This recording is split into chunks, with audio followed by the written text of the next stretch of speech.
under God, indivisible, with liberty and justice for all. Good evening, everyone, and welcome to the April 7th, 2014 Board of Commissioners meeting. We'll start, as always, with public participation. And I remind you that public participation in the beginning of the meeting is for those of you, we offer it as a courtesy for those who can't stay during the meeting but would like to comment on something in the agenda. So would anybody like to comment? Hi, Cheryl. I'm sorry, I'm in a hurry. It's my granddaughter's birthday, and I have to go eat cake. It's a very good excuse. Good excuse, right? Okay, I'm here to remind you that next Monday, in this room, we're having the second public meeting for the Greenways and Open Space Plan. I think a number of you should have all gotten an email about it today. Good. At this meeting, we'll include a presentation of the preliminary recommendations that we have garnered through the focus meetings and the first public meeting. We are happy to now include, later on in the agenda, you will have an item that includes Carolyn Wallace, who was on our committee briefly and then couldn't serve because she had retired from DC, or left DCNR. So now she's back because the time period has elapsed. So I really would like everyone to come. The meeting is at 7 p.m. to 9 p.m. If we don't have anything to say, we don't have to stay until 9. But the meetings have been very productive so far.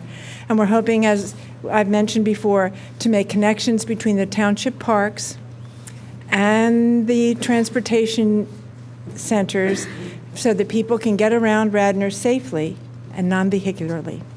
Thank you very much. And now I'm going to eat cake. Thank you, Cheryl. Happy birthday to your granddaughter. Is there any other public comment? Hello, Susan. Good evening. Susan Stern. I'm not sure how long I'm staying. The band trip is coming back, and as soon as I get texted that it's time to pick up my son, I will leave.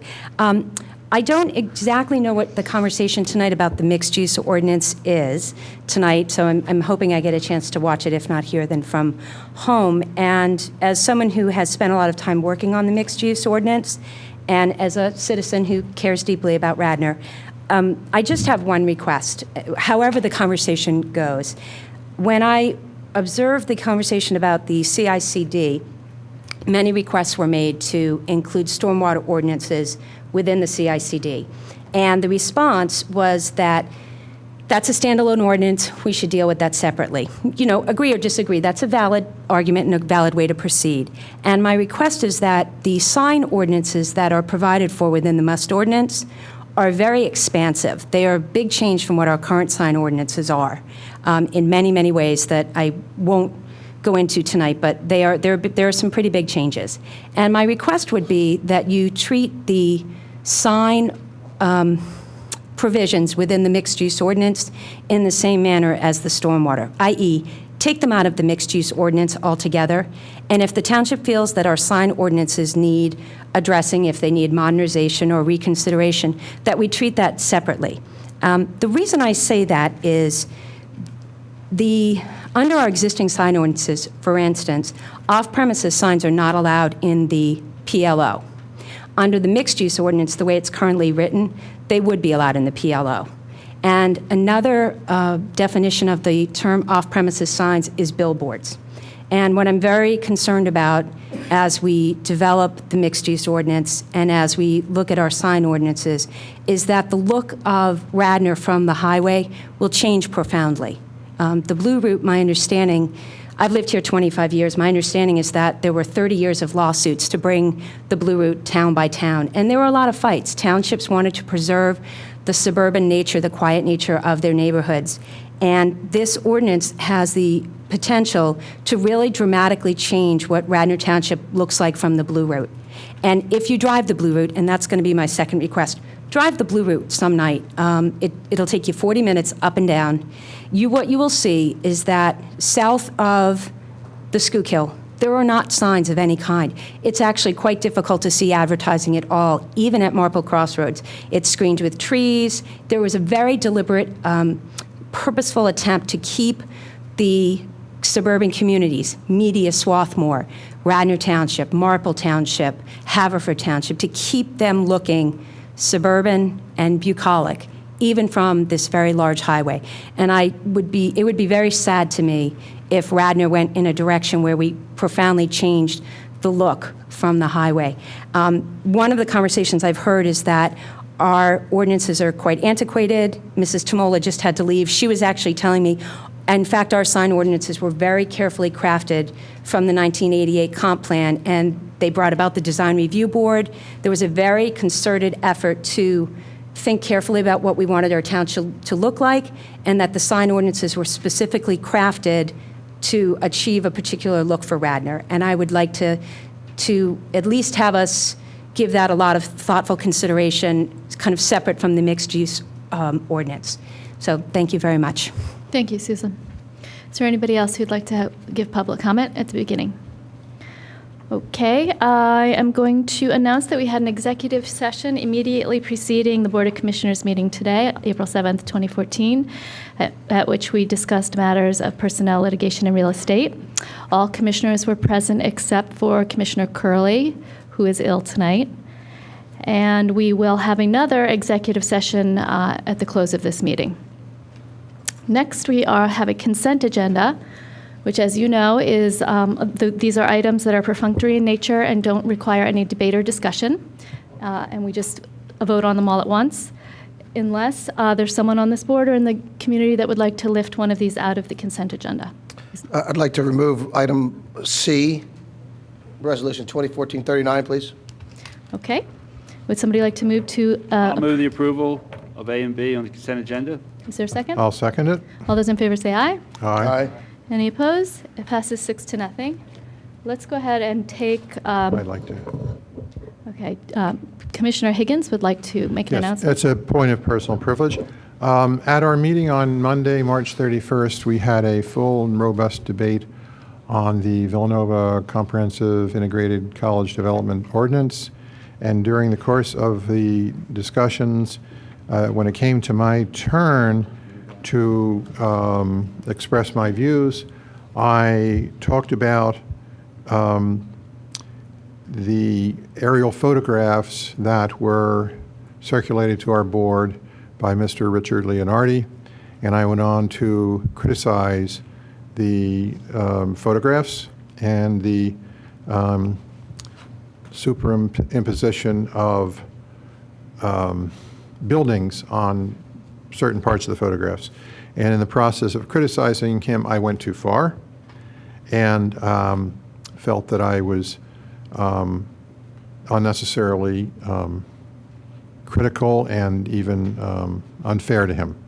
So I have written an apology to him, and I also committed to tell him that I would say something publicly, and so I'm doing that now, and I apologize to Mr. Leonardi. He's here tonight, and I do apologize, and he can comment if he wishes. Thank you for the time. Sure.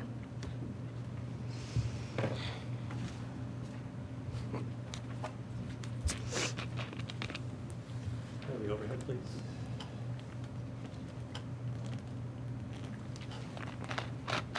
I'm going to need the overhead. Oh.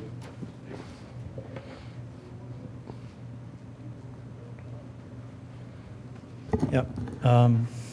Thank you, Commissioner Higgins, and thanks to the board for these few minutes to clear up a misunderstanding. The controversy has to do with this graphic, and the suggestion appears to be that the scale here misleads whether to accentuate the sheer size of Villanova's project relative to Eastern's and Cabrini's available land, or to exaggerate Eastern and Cabrini's ability to absorb such a project. I'm not sure. But there's always been a simple and obvious way to check that the scale of these images is uniform. All you have to do is look for something which has standard regulation dimensions, awfully impossible to see, and which appears in each of these images, and compare. You can't really see it here, but it's the softball diamonds. The softball diamonds, all of which appear the same size, are enough to demonstrate that the three views are to the same scale. Both Eastern and Cabrini have ground enough and to spare for a project the size of Villanova's. In fact, CICD allows them 2 more acres than what's shown. And if in time, each can finesse the few restrictions placed upon them by the CICD language and present projects for 15 acres, the board will have little option but to approve. In any case, as Villanova's plans move into conditional use, I will have more graphics to present and more commentary. I foresee many opportunities to improve the plans going forward. I'm anxious to begin, and I hope you'll accept my assurance that while my intention all along certainly has been to persuade, it's never been to mislead. Thank you again for your time, and thank you, Commissioner Higgins, for your words of apology. Thank you, Sincerely, Mr. Madam Leonardi. Secretary. Thank you. Thank you. Okay. I'll move the approval of Resolution 2014-39, amending the 2014 wage and salary schedule. Second. Yeah, so can we get a little explanation about this from, I guess, Mr. White or Zinkowski? Sure. One of the items there is an adjustment to the, in Public Works, to the part-time individuals that collect refuse for us. I think they've done a tremendous job, and even through the staff there, they've talked about what a big help they've been as our numbers have continued to be reduced, so the increase is $2 per hour for them. So that's what we were asking the board to consider. There's also an increase into our part-time codes official who has continued to stay on. It is one that we had thought he would have left by now, but there's an interest with him staying on, and this will also defer the full-time person that we're looking to bring on. And Bill, I'll let you take the finance position. Yeah, the finance position is a situation where when we initially put the 2014 budget together, we were anticipating these resources coming through some sort of third-party agreement, like a temp agency or something along those lines. Instead, we were able to find an extremely qualified candidate who was looking for some part-time work, interviewed. She went through the interview and background check process. So instead of hiring a third-party 1099 employee, it's turned out to be a W-2 employee. So we did not establish an hourly rate when we adopted the original wage and salary schedule for 14. So this would amend that to include an hourly rate for that individual. But on a budget basis, it's neutral. Okay, are there any questions or comments from the commissioners? Right, well, my question is this. Whereas it does not affect the budgetary, when you look at it on a budgetary basis, it is going to increase the compensation for these individuals and will result in a net increase in total expense for the year of about $18,000, correct? Just on the increase for the part-time public works employees, yes. So, I thought we have a budgetary shortage, especially because of the additional removal of debris, et cetera. Why would we want to increase the budget $18,000, notwithstanding the fact that the budget called for something more originally? The option is, Commissioner, if we do not have those part-time staff members to be able to retain them, what we have to do is pull from other departments, which means parks, which means roads. It's also, we don't have the turnover to having to try to retain good part-time people. And we are fortunate that we have some good part-time individuals now. Well, I'm not saying to get rid of anybody, but I just don't know why we're offering them a raise. Well, I Don't think we have an agreement with them to work for a certain wage? the part-timers, Yeah. yes, when we hired the part-timers, I believe they're around 10 something per hour. And that is a very good wage for that. It's very, very good wage for us. The option is to continue to rotate bodies through there because it is such a strenuous job and a task, and you're out in all the different weather. So the investment is either to pay these individuals a couple dollars more an hour, or we continue the revolving carousel of individuals not making it or staying with us and then pulling from other departments, which other work then would get let go to the wayside. So I support the increase. What I'm seeing in the economic situation now is that, a few years ago, you could post a job for $10 an hour and you'd have thousands of applicants. That's not happening anymore. What we're seeing is that there's a lot of pressure now to pay more of a living wage, and this is very hard work that these folks do for us. So I fully support the increase. I think it's well worth it, especially if we can keep the people we like, people that like to work here as well. So I think it's a good thing. The only number I don't have here is this, the different question. The code's official 3. How many hours a week is that on average? Do we have a sense of that? And Bill, you can get to me offline. I just don't know. I mean, without going into too much detail, the specifics were the budget included hiring a full-time individual. Right. So that would have been 1,800 hours. The part-time's going to work less than that. Right. So it's budget neutral, meaning that we're, you know. Well, depending on how long our arrangement with this individual goes, it'll be bottom line positive because the full-time employee carries additional costs that this person will not. So. Okay. Well, okay, And is so this you're saying that a couple things here. Are these people working more than 30 hours? The part-time folks, no. Okay, so it's not health care. We don't have to. All right. It's big savings. But again, although there was money in the budget originally for 2 full-time employees and we haven't done them, we have part-time wage and we are voluntarily increasing the part-time wage. If you're still within budget, this isn't going to cause us to go over budget, but it is going to be additional expense.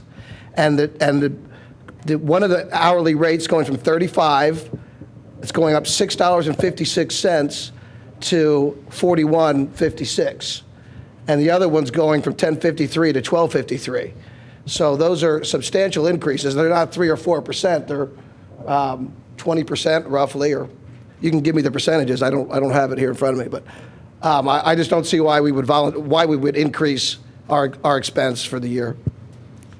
Well, Bob, I Commissioner, think he explained it perfectly. I don't think we have Is to there explain any it other again. commissioner Yeah, we're- comment? Any other We're commissioner good. questions? I just Any- want to confirm, these are part-timers, so there are no benefits, so this is the all-in cost. that's correct. Is there any other staff comment or any public comment? All those in favor say aye. Aye. Aye. Any opposed? Nay. And it passes 5-1. Okay, next we have a recognition of one of our community businesses, the Mellon Certified Restoration, and we have 2 gentlemen here somewhere in the audience, Jim Mellon and Chris Meluknik. I hope I said that right. And I'd like to invite you both up for the presentation.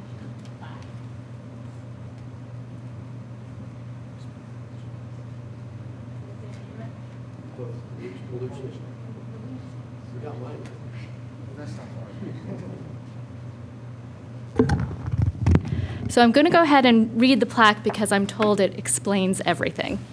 So this plaque reads, Mellon Certified Restoration. In appreciation of the coordinated efforts and selfless actions during the severe winter season, we commend Mellon Certified Restoration and Chris Meluknik, better? Yeah, madam. Their emergency service manager for their tireless efforts and collaboration with Radnor Township in donating multiple space heaters, allowing the township building to remain open and serve as a warming shelter for our residents and businesses during the regional power outages. Presented this April 7th, 2014.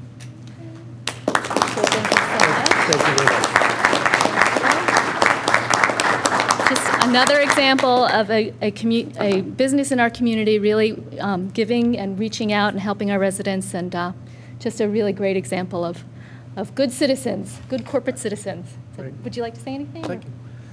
Well, I'd like to say that Chris really is the person that deserves the kudos here because he ran with the ball when Ray Daly called him. We've always enjoyed a good relationship with Radnor and the community doing emergency services. And when he got the call, it wasn't a question in our mind to help out. And that's what we do every day for people. So thank you. Thank you. Thank you. Thank you. Thank you.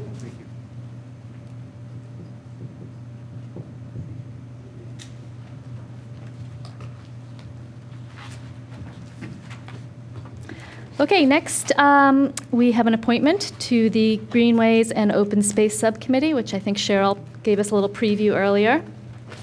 And that appointment is Carolyn Wallace. Would somebody like to move that So appointment? move the appointment. Carolyn Wallace. Was there a second? Okay.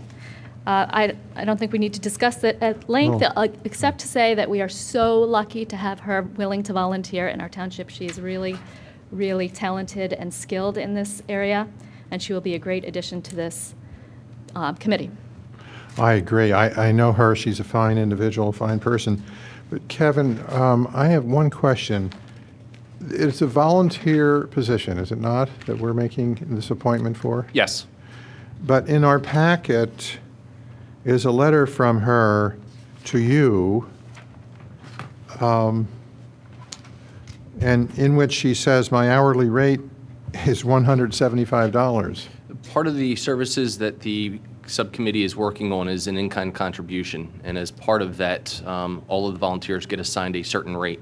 The professionals on the committee get their hourly rate, and it's utilized then to offset the in-kind match that the township would otherwise be responsible for, pay cash for. So that's Okay. what the hourly rate is in there for. That gets approved through DCNR as part of the grant approval Okay, process. so there's a grant from DCNR, and these people are experts. They're And volunteering and not getting paid. We know all I about know, and we're calculating what the value of their labor is and using that as an offset against our responsibility as a township to match in real dollars the DCNR grant. Correct. Okay, thank you. Any other commissioner comment? Any staff comment? Any public comment? All those in favor say aye. Aye. Aye. Any opposed? She is appointed by a vote of 6-0.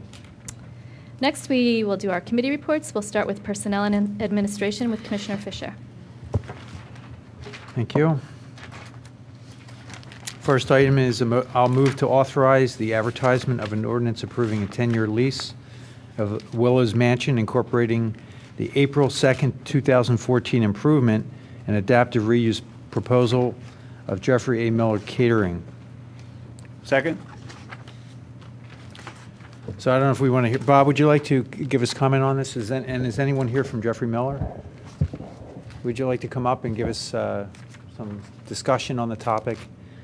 This was on our agenda last meeting for the public's benefit. This has been before the Board of Commissioners for about 2 years now, finding a adaptive reuse of the Willows Mansion. And we had put this out for proposal over a year ago, and we had many competing applicants submit plans for the Willows Mansion. And of those, we had narrowed it down to a few contenders, and of those is Jeffrey Miller Catering. So with that, just have you give us some information. Sure. Actually, we have a PowerPoint presentation that a lot of you have seen already. There have been some minor changes. Should I just go through that entire PowerPoint? Yeah, how long do you think it is? I'll go quickly. Okay. I think it'd be helpful to remind everyone who's sure, watching at home sure. of what this My name is proposal Glenn entails. Stevens. My wife Kate and I own and operate the Lake House Inn in Bucks County, Pennsylvania. We took an old dilapidated structure and turned it into a premier wedding venue, and we hope to replicate that experience at the Willows.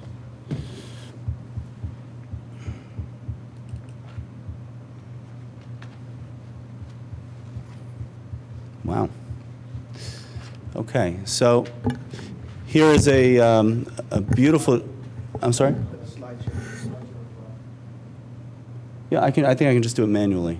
I'll just click through it manually. Oh no, I can't. Thank you.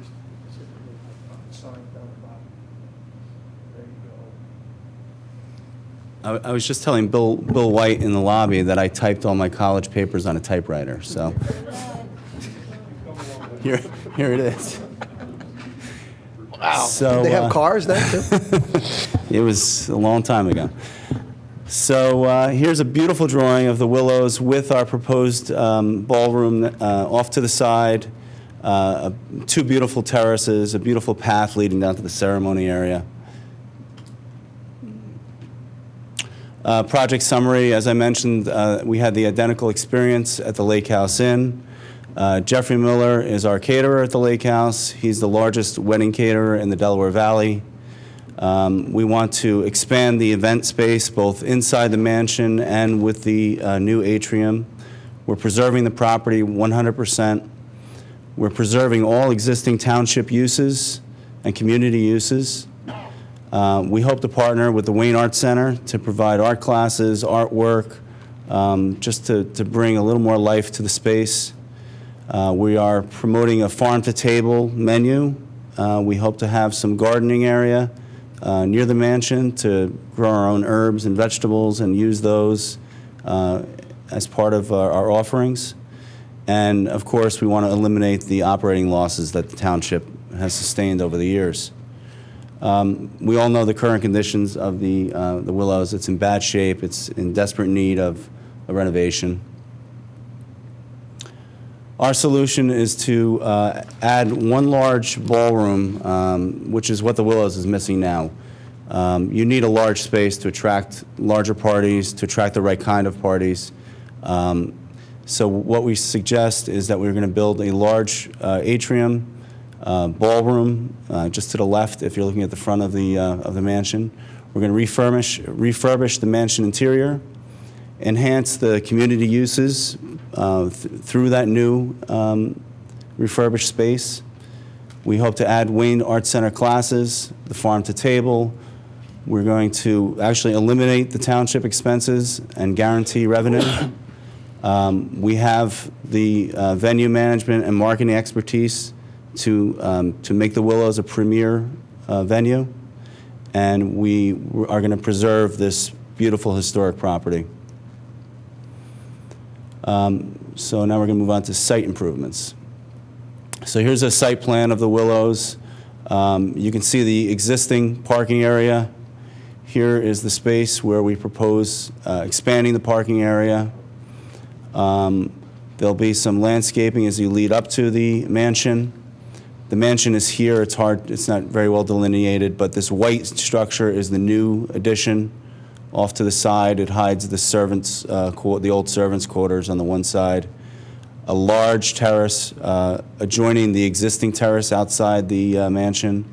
A smaller side terrace off the ballroom.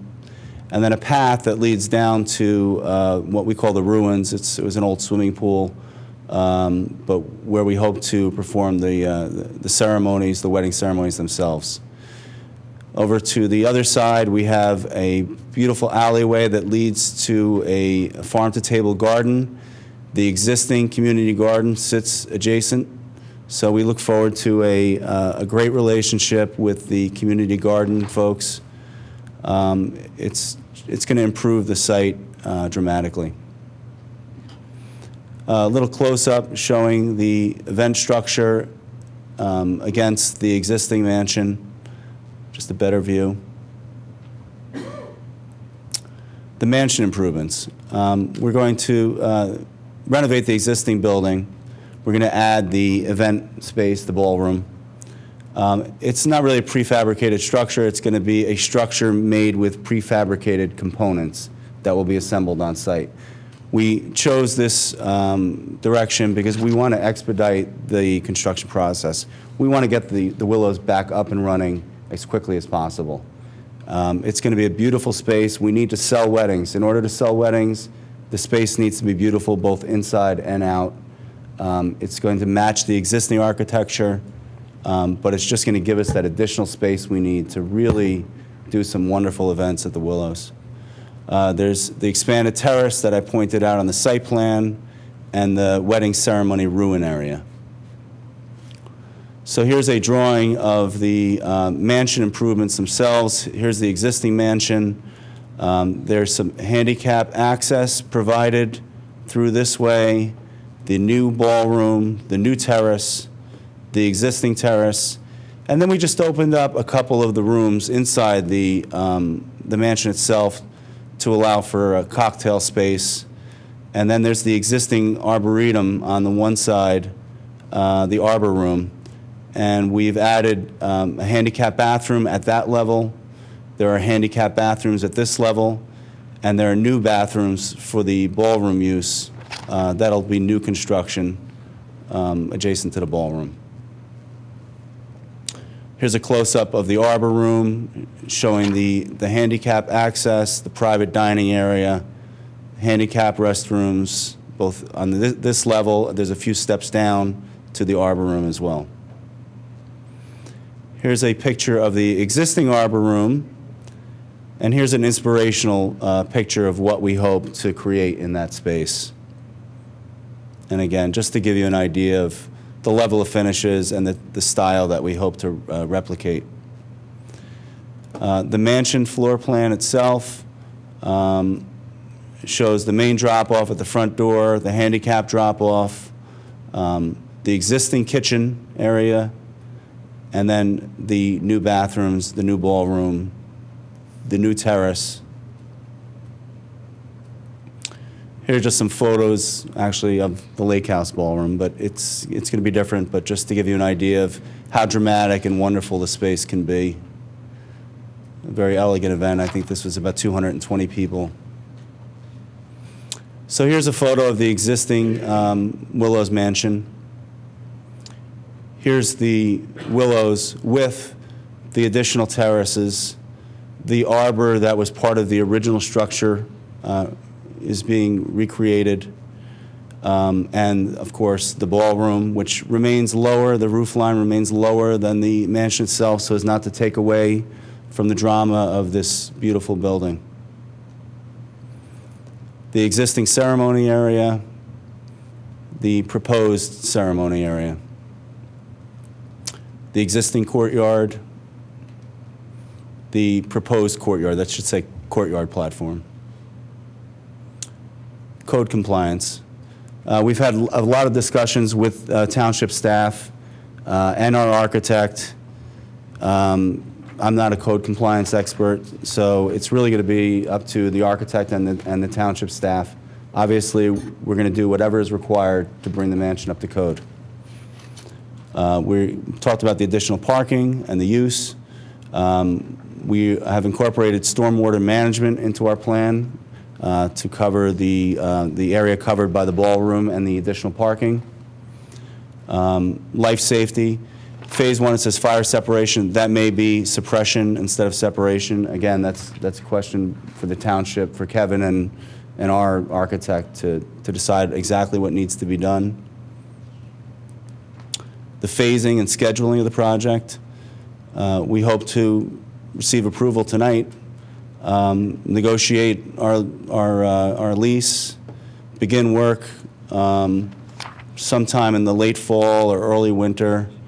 And, you know, we're going to push this thing as fast as we can. Hopefully, we can be open for the spring or summer 2015. This is phase 1, which includes the site improvements, the event structure addition, handicap bathrooms, accessible routes, and interior decorating. Phase 2, we have planning and approvals. We hope to start in November 2015. And that'll be a smaller project. You'll see when we get to the financials, we've shifted some of the items that we intended to do in phase 2 into phase 1, which will shorten that construction, the length of that construction project. So here are the projected estimates of the costs. The ones that are highlighted are some that were changed, that were shifted from phase 2 to phase 1, or increase just to come up with a more realistic number. So we're looking to spend $1.5 million in phase 1, $800,000 in phase 2, and we all know what happens when you start a construction project. Those numbers don't go down. So it may end up being slightly more than that. Again, a beautiful picture of the Willows as proposed. Township community use. We started this process. We said we do not want to interfere with township and community use in any way. We know that it's an important part of the Willows is an important part of the community. So this was in our original proposal where we had offered discounts to residents, free use to community groups, and we've added the existing, in discussions with Tammy Cohen, we've added the existing schedule of events that have historically taken place at the Willows mansion or the park itself. And we have agreed to set aside those dates and rain dates so that these events can continue. And hopefully, you know, once we renovate the Willows, there'll be more demand and there'll be more community events that want to take place at the Willows. We encourage that. Farm to table, we hope to promote farm to table, right from the garden to the banquet table. The renovated Willows will be an improved community resource. Once the space is made whole again and more attractive, it's going to be more conducive to holding community events. And again, we encourage that use. The cottage was part of the original proposal. That has been removed from the proposal due to concerns over the flooding issues that apparently happened down there. The terms of the lease agreement that we've had in discussions with Township staff are laid out here. There's an $81,000 guaranteed payment to the Township, revenue sharing of gross proceeds above $1.5 million to the Township. We will do all necessary capital improvement, maintenance, and operating expenses. So this should not cost the Township another dime. We're going to talk about the pro rata share of grounds maintenance, and our total proposed improvements are $2,270,000. Projections of Township revenue, you're looking at going from a loss to a profit. And we were very conservative with these numbers. Hopefully, we're going to do a lot better than this, but we were very, very conservative in our estimates. Marketing and management, we do it now. We do a great job. We'll continue to do that at the Willows. Facility management and maintenance will be our responsibility. Jeffrey Miller is experienced caterer. He does 300 weddings per year. We'll handle all the accounting and marketing through partyspace.com. It's a website. It's the main wedding website for the Delaware Valley. So any brides in the Delaware Valley, they go to Partyspace. Some of the other events that are on Partyspace include Appleford, Bolingbrook, Radnor Hotel, Lake House Inn. Our team is the Lake House Inn, the Wayne Arts Center, and Jeffrey Miller providing the catering. I've been lucky. I've had quite a few businesses, not always in the catering business, all successful. We did the same exact type of project at the Lake House Inn, and we were very successful in getting it done on schedule. We've reviewed the scope of renovations. We feel it's reasonable. We think we can get it done close to our budget. We've had a lot of success. There's been, we've turned the Lake House Inn from nothing into a real beautiful, very beautiful wedding venue. Wayne Arts Center, I'm sure many of you are familiar with it. They have 5,000 students. They do 500 classes a year.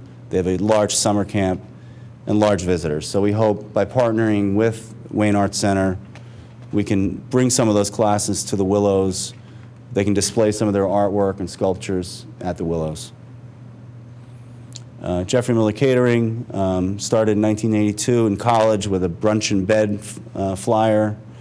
It's turned into the largest wedding caterer in the Delaware Valley. Full service, unique venues. They have 9 exclusive venues, $6 million in sales, and 40 in full-time staff, and a lot of part-time staff. These are some of the beautiful venues that Jeff provides the catering for now. In conclusion, we intend to preserve the parkland 100%, preserve, enhance, and enhance the existing uses for residents, upgrade the building, add the Wayne Arts Center services to the Willows, add sustainable agriculture, and we have a very experienced and well-seasoned operational team. Thank you. My pleasure. That was great. I'm really pleased with the proposal. I'm very optimistic about the partnership and that we can make a success of this together and that ensure the future of this really important building to our community. but I have a couple questions. Yeah, no, absolutely. So first, I had a question about the capital expenses that'll come up over the next, and from glancing at it, you've taken on the responsibility of capital, but there was just one piece of language in the proposal that I had to read 3 or 4 times, and I wanted to clarify it with Sure. you. It's under the infrastructure improvements of your proposal, and it's a bullet point that says additional projects. It says, we will add necessary and desirable additional infrastructure projects to our capital projects list, which would be funded from our revenue share with the township described in the financial. So my question is, and I'm thinking things like HVAC, roof, No. big ticket items. No, I think that what we're talking about there is outside of the Willows building itself. Yes. If you decided you wanted to do something in the park, some sculpture in the park, or some improvement within the park itself, I think that it was actually a carryover from an earlier proposal. But it didn't really jive with Yeah, anything else. it shouldn't be in there, because Okay. we're going to pay you the money, you can do whatever. Right. I think what we had originally presented was that the money would go into a designated fund. That's been changed. It's now Okay. going to go into the general fund of Radnor. So the money's yours to do with what, that should have come So out. the normal capital expenses like HVAC, roof, those Are all the you are responsibility taking on. of the lake house, Okay, yes. that's great. Yes. My next question was about the township use, and I look at the. My only question about that was the 10 uses per year. This may not even be a question for you; it might be for us. Does that include the school district uses? And where would the school district fall in those categories? I know that they use it for dances and they use it for autograph signing events and things like that for their students.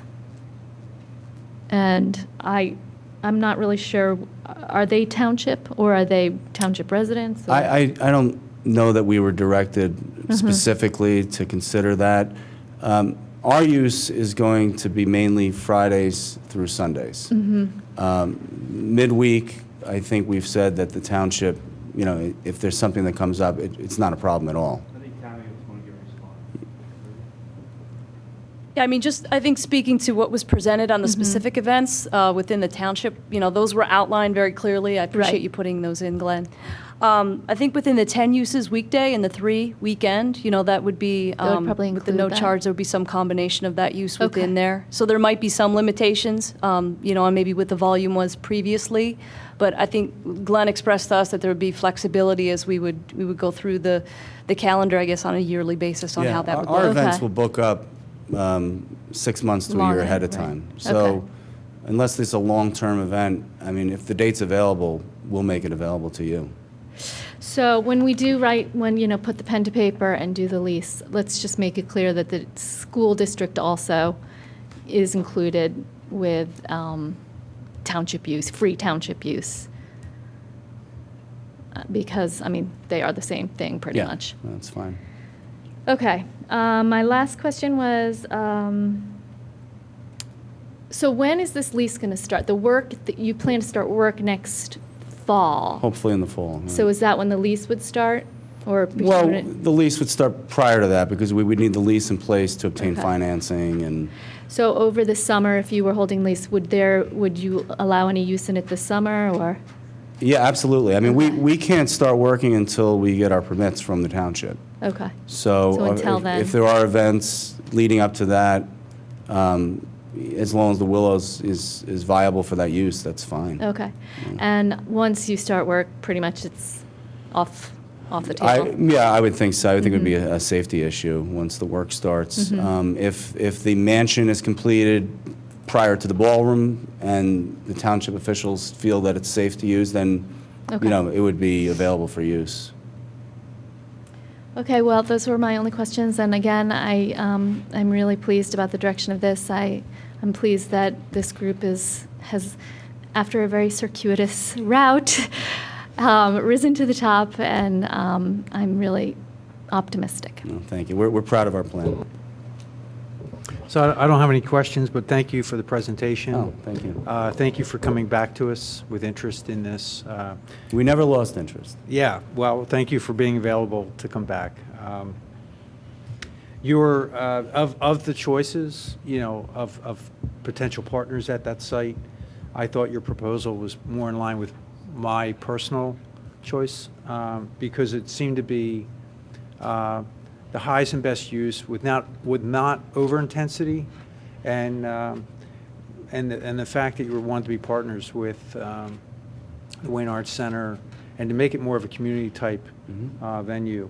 I understand you have to run a business from there, and you're going to need to do that to make this work. But just a couple points: the fact that we're going to get guaranteed payments versus the losses that we've experienced at that site. I think I started on this crusade about 6 years ago, that we were spending an awful lot of money to maintain that building, and it was causing staff to do work in an area that is not typically the core work of a township. Running an event center is not something a township generally does. Tammy has done a phenomenal job, though, managing that site. But the point is, if we enter into this lease, when we get this lease back, we'll take a look at this. The point is, we're going to have guaranteed payments versus cost. We were running about $120,000 a year to operate that facility, and now we're looking at payments around the same. So we're going to flip that completely around. I believe also you'll be subject to Act 511 taxes, which is our business privilege tax, and unless you're tax exempt, but I don't think you are. So that's another plus for the community. The fact is, you'll run a viable business from that location, and we will get benefit from that. Obviously, the maintenance of the structure is huge. This has been something that this township has been grappling with for years. We tried to save the cottage. We got halfway there. We didn't even attempt the mansion. It was just too much for volunteer groups to take on. So that's a big plus. The other is that we're going to return this structure to community use, and without you as a partner, that would not probably happen. In fact, there's been discussion by this board and by administration that one of the other choices would be to tear the structure down. And while that is a possibility, that's not necessarily something I would have supported, so I'm happy we're not going in that direction. And then the other thing is, I already mentioned, the fact that you want to partner with existing organizations within the township is very beneficial to everyone. To give the Wayne Arts Center a place to display and showcase some of their art. And then the discussion of this farm to table, I think that's really complementary to what is already happening there at that site. The fact that we have this community garden, Sarah Pilling, I'll give a shout out to her, and the other volunteers that have made that work. They've shown us that you can have this farm function in this township, and I think you're going to carry on with some more of that activity. So I'm in full support of this. Obviously I need to see the lease when we draw that up. And I guess with this motion, John Rice will be drafting a lease and discussing with you the terms of that lease. Thank you. Thank you. I only had one question for you, but it's a couple things for the township. I'm assuming, but I think we need to put it in the lease, that it's going to be an organic farm. Of course. I mean, This is the 21st century. well, I realize that, but the adjacent farm plot is all organic. Exactly, and our proposed site is above hill, and water runs down. Right. So I don't think they let us get away with anything other than an organic I just farm. wanted to confirm that. Thank you. Thank you. And for the township, I would suggest, as this is a separate issue, not part of the lease, but those funds really belong in the Willows Fund. They don't belong in the general fund. So that's all. Yeah, that would be up to the board, and it's a good suggestion, Yeah. Commissioner. And Any other thank you very comment? much. Thank you. I did have a couple questions. I know we have to draw the lease, but I didn't see it in here. Who is contemplated to be the owner of the improvements when constructed? What entity? Well, And what would happen to them at the end of the lease? the township will own the improvements, and that'll be built into the lease. So if you take the building back at the end of 10 years, whatever's there stays. The township would own them during the course of the lease, or just at the end of the lease? I'm not sure legally how that works. I mean, they'll be permanent fixtures in the building, and you can write the lease to say that any permanent fixture is part of the building, and if the township owns the building, I assume they would own the fixtures as well. Yeah, they're permanent fixtures. Yeah, there's no way that. Yeah, they don't get taken away if the lease gets terminated. I don't think Mr. Stevens would want to do that, but they're permanent fixtures. They become part of the real estate. That'll be spelled out in the lease that it would stay that way. So let's mark that down. We should make a specific provision. The owner of the improvements would be the township at all times during the course of the lease, irrespective of whether they could be there's obviously going to be some that won't be fixtures in this 1.4 million, and then the subsequent one as well. Usually there's furniture and there's fixtures. So. Right. And also there's some that'll be arguable as well. So I guess the equipment though would not be owned by the township. The furniture, for instance. I'm not sure how they define fixture versus furniture, but. When you lease, if the Wayne Arts Center came in, I'm sure they wouldn't want you to consider their art. The tables and chairs, if you bring them in. Yeah, anything that's portable, I think, would remain as our property. Anything that's fixed to the property would remain part of the property, including all mechanical upgrades. Okay, that was. How did we arrive at profit sharing of 3.5% over $1.5 million in revenues? Where does that come? Who derived that? Where did it come from? That was our suggestion. We sat down and we figured out what we could afford to share with the township, and that was the number that we had come up with. Any chance of an escalator? I mean, in other words, if the revenues substantially exceed that amount, why not write it in to provide for an additional increase in revenue over a certain amount? That's kind of something typically that I would see. Also, it's very small, 3.5% over $1.5 million. This business is very labor intensive. The margins are not what you might imagine them to be. The average catering business grosses or nets 10% on sales, so 3.5% is actually a pretty generous number. Rich, if I can just interject on that point.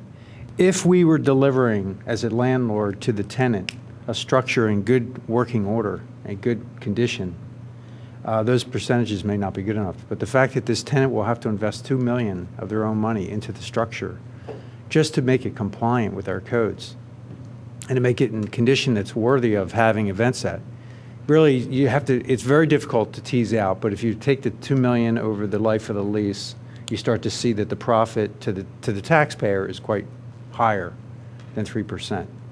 But again, it's all based on the premise that we're not delivering this structure to the landlord in good condition. Try to find a tenant of a building that's falling apart. There's 81,000 too on top of the 3.5, and you're.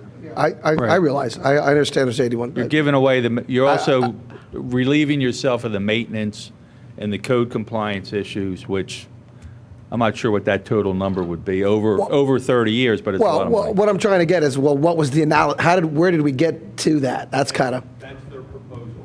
That is their. And it is somewhat, if you look back at the other proposals, you'll see that it's very much in line with the others. Thank you.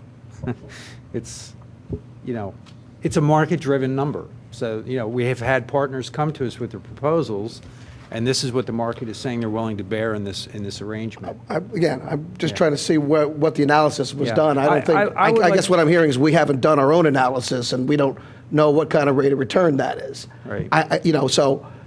It's market based on our bid.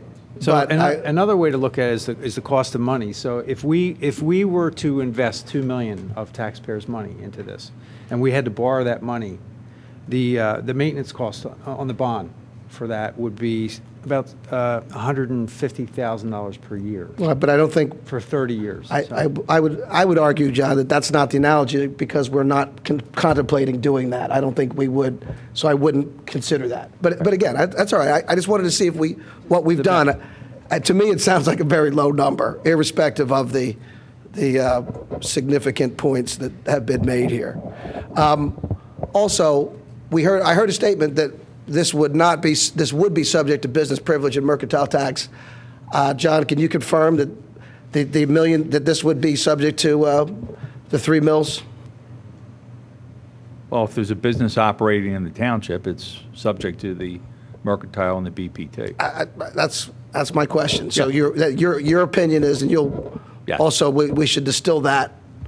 And I guess it's probably good to have that in the lease too, so that if Jeffrey Miller sells or assigns the lease, that subsequent lessees would be bound by that same interpretation. The law is the law. The BPT ordinance is on the books. If you fall within that, you're subject to it. Yeah, so again, Dave Falcone, I'm representing the Lake House in this. So that's not a lease term, it's a legal term, and Right. it shouldn't be a term in a lease. We'll take your comment under Yeah, advisement, I mean, Commissioner it doesn't need Booker. to be, it should be an aside letter agreement. We should have agreement from the developer. No. It's the law. It's, do you have an opinion to that effect? I understand your concern. Yeah, believe me. You want to nail it down. It should be nailed down. If that's the agreement, certainly Dave can distill that to writing. Do you have any other concerns? I do. Yes, thank you. Are there any legal impediments to government property being basically turned over for use by a private entity? Such as what? Private annulment? No, I Memorial- guess probably not. This is government property, so why should government property be utilized by a private company? Well, this was an argument that was made during the Memorial Field. Right, and what's the status of that litigation right now? The township's lease, and it was a lease, it wasn't a transfer, was upheld by the court. And it's being used as it was intended to be used at the time. So I don't see this as really any different, Rich. This Well, is a my lease. understanding, John, was that the lease, there was an injunction that was, there was a request for an injunction to stop the lease, and that lease, that injunction had not been upheld, but that the legal question was still pending. There's an opinion. I'll send you the opinion of both the Delaware County Court of Common Pleas and the Commonwealth Court that both found that the lease was valid. I mean, they're not published opinions, but I'll send you copies of those, and you can read those. Was there any restriction placed on the property at the time it was conveyed to the township that might prohibit this type of use? Well, the court found no. You're talking about not this use, Memorial Field use. No, I'm talking about this specific Willows. In other words, did the owner, or were there any restrictions that went as a condition when it was conveyed to the township, I guess, in the 70s? Not aware of any restrictions, Rich, but that's something that we're going to have to look at as part of the lease. All right. And finally, We do have Cressa Real Estate did an analysis of all the township's properties, and it's available to look at. That has all restrictions that were placed on any of the properties that the township currently owns. And finally, I'd just like to get, well, Bob, are you going to comment on this? What's Bob Zinkowski think about this one?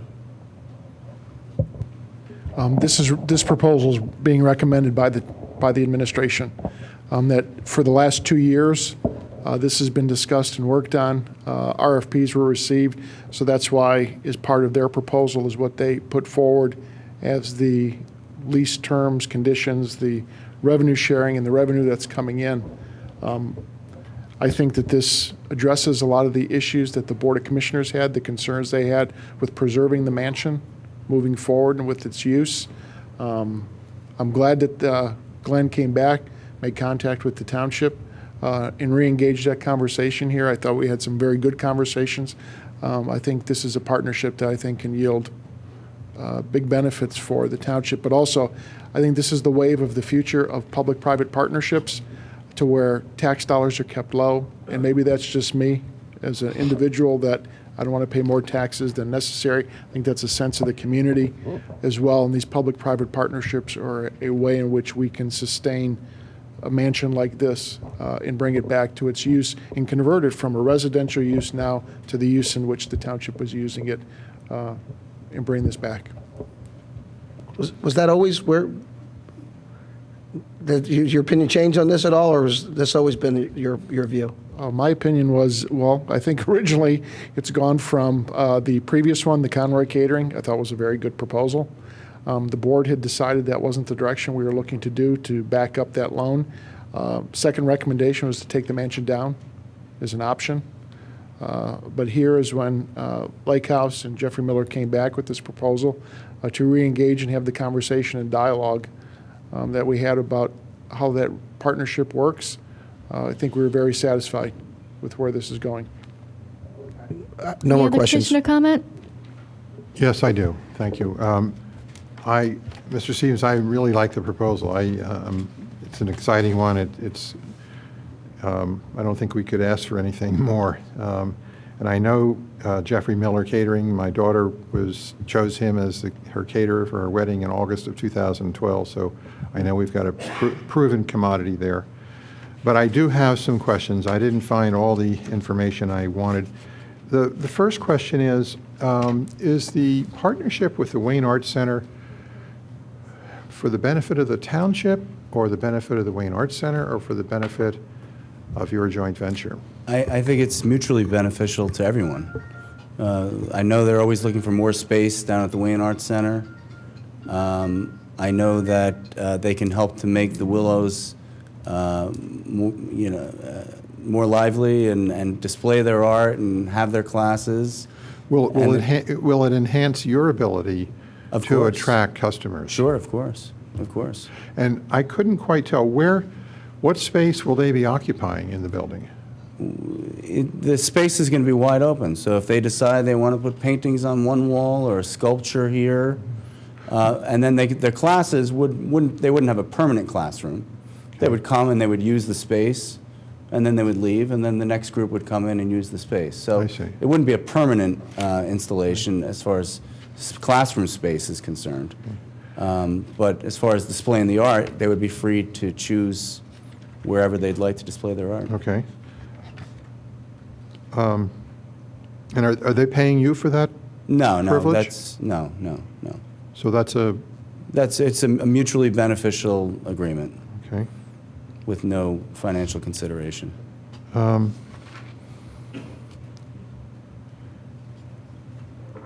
Before I forget it, getting sorted to the legal issue, you have two phases here. And I would personally be looking for a provision in the lease that said that you must finish both phases.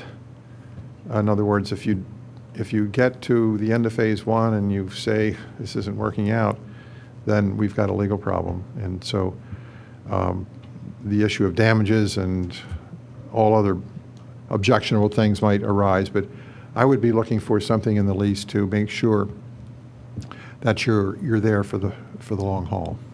Yeah, that's an interesting question. The project was designed as a phased project deliberately to ensure its success. The phase two aspect of the project is just adding some bedrooms on the second floor. It would not impact the operation of the venue. The benefit, the financial benefit of the township is minimal. It does not involve the structure of the building or the safety of the building. It's just adding additional bedrooms. And that's for your wedding guests? Theoretically. Now, most wedding venues do not offer that. That was just something, the space was there. I spoke to the architect. I said, what would be a good use of the space? Okay. He said, well, you could do overnight. But the Radnor Hotel is right down the street as well. Yeah. It's not a critical component to the building itself. If we're off to a slower start than we anticipate, I think it would be unfair to hold our feet to the fire as long as we were profitable and making our payments to the township to invest another $1 million just to create some bedrooms on the second floor. All right. That's my point of view. Steve Norsini, would we have an ADA issue or problem, a major one with the second floor? We have no elevator in the building. And actually, that was, Commissioner Higgins, that was part of the proposal. So the first phase, as Glenn has said, is really to redo the mansion and one of my comments was, in any occupied space, it has to be code compliant. So wherever they occupy, based on what our codes department says and what plans they provide, they're going to have to take care of that. So they've already stated they're going to do ADA compliant restrooms on the first floor. They may have to do a ramp into the front door. That was all discussed. And my interpretation of that is, at this point, the second floor would be off limits to the guests, so the ADA compliance is not in question. Should they open up those rooms and wish to have guests, then they need to make the appropriate accommodations. But I don't want to speak for the codes department. Okay. Okay. That's my understanding as well. Sure. Under your terms, you have, first year is a loss, it looks like. That's 2015, right? This is on page, no, there's no number. Pro forma. Yeah.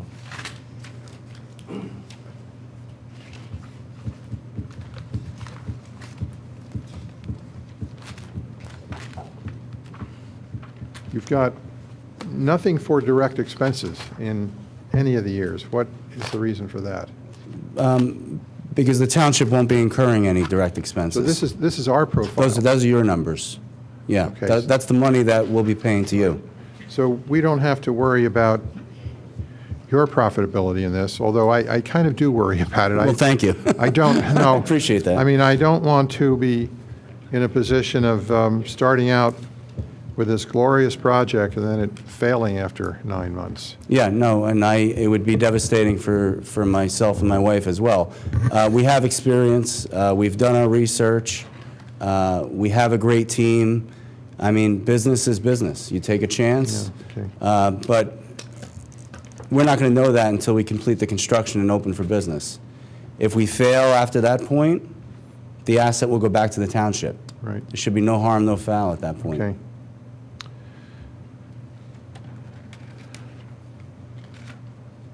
Oh, yes. I asked this question the last time. I just want to ask it again.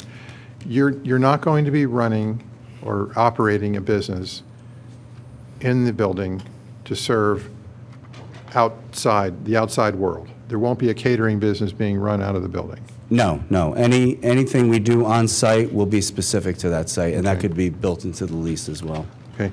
That's all I have. But I do want to ask this question. We don't have anything in writing regarding this proposal. I mean, the heading in the agenda is a motion to authorize the advertisement of an ordinance approving a 10-year lease, but we don't have anything in writing for You're that. going to, I mean, the ordinance itself is going to be basically a paragraph or two, which attached to it will be the negotiated management agreement and lease agreement. So, I mean, we've got to get the board's approval to go to the next step, put all the terms in it. So you're going to have another shot at this when the ordinance comes back. You're not approving this at all tonight. You're just approving the advertisement of an ordinance that would incorporate the terms that are in the proposal. So when it comes back to us, is it for introduction or approval? It would be for approval, Okay. yeah. I think somebody already moved it and it was seconded, wasn't it? Yep. Is there any other staff comment or questions about the proposal? Is there public comment about it?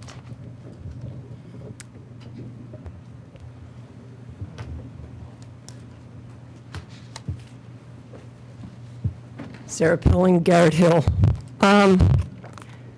This proposal for Jeffrey Miller and Lake House to run the Willows Mansion is the way you don't get your knickers in the knot to try and find another use for it. The gardeners have talked about it. We are all very enthusiastic about this. We look forward to working with Jeffrey.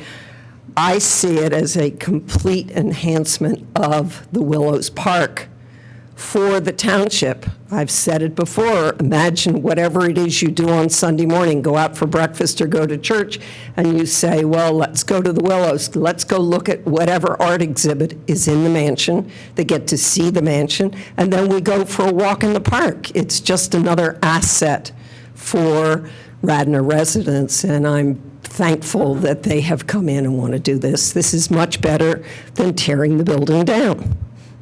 And that's not something I certainly didn't want you to do, but if you were going to basically give it away or build X number of houses or build a hotel, no, take the building down. Now you don't have to, and they're going to restore it. And I have offered Jeffrey tonight, and he is under no obligation, but I have the last formal portrait of Charles Barton Keene, and I will make sure that there's a place for it in the house because it was his design in 1910. And I thank you. Thank you, Sarah. Sarah, before you sit down, thank you and congratulations to you and all the gardeners for the Green Award that you got in Mainline Today magazine. Thank you. Nothing like Dodo Hamilton and the Skunk Hollow Community Garden. Yes. Thank you, John. Any other public comment? Hello, Jim Schneider. I've visited the Willows for 30 years. I wanted to ask that both Harb and Design Review be given some kind of sign-off and review of the addition. I think the addition could be more attractive and it could match the mansion better. And also, I wanted to ask, is there any discount and or prioritization for Radnor residents as far as the wedding space? Yes. Thank you. Any other public comment? Did you have any closing words? Yes, I just want to thank the Board of Commissioners, Township staff, for getting us to this point. It was a pleasure working with everybody, and we look forward to being partners in this beautiful space. The building itself is not, to Kate and I, is not just a building. It really has a heart and a soul, just like the Lake House did. It housed the family, it's housed community events, and we want to just bring it back to its former glory and continue that tradition. Great, thank you. All right, I'm going to go ahead and call the vote. All those in favor of authorizing the advertisement of the ordinance, say aye. Aye. Any opposed? It passes 6-0. Wait, no. I'm going to abstain. I want to see the lease on this, and so I'm going to abstain on this vote, and I'm not convinced that this is an appropriate use of Township, but I'm going to abstain on it right now. Okay, so the vote is 5-0 with 1 abstention. Okay, the next item on our agenda, John Fisher. Yep. I'll move Resolution 2014-37. This is a demand for a formal response from the universities in regard to the VCSP. I'm going to have Bob Zinkowski comment on this. It's self-explanatory, but Bob, this is something you've been pushing for quite some time. Sure. Thank you, Commissioner. This is something that we've been discussing for a number of years about concerns in regards to the services that we provide to the universities, in which, in particular in this area, police, fire, and public works provide to these institutions in which they do not pay any type of real estate taxes. So, in my opinion, the taxpayers are subsidizing these services, and we believe this is something that's fair and reasonable for the universities to contribute towards. As part of this, those revenues that would come in from the colleges and universities would go directly to police, fire, and public works, would not be going to the general fund. And this is based off of what the assessment would be on the township's portion or percentage of the real estate tax, is which all residents pay. And Bill, I'm not sure if you want to add anything to that? All right, thanks, Bob. My comment on this is that it's becoming quite common across the country for universities to participate in what we call pilot payment in lieu of taxes. This is not a pilot, but it's very similar. The concept is pretty clear that the universities and the townships have mutual benefit, but quite frankly, the taxpayers pay for the police department, pay for the township services. They keep Radnor a great place to operate a university in. So what we're hoping for is that the universities see the value in that and find a way to cooperate. They know they're tax exempt. They have a right to be tax exempt. And but quite frankly, colleges today while they may consider themselves nonprofit, we know that it's not necessarily the way we would describe nonprofit. And my hope is that the universities continue to be good neighbors and good residents of this township and help us cover our costs. So with that, I support the resolution. Is there any other comments or questions from the commissioners?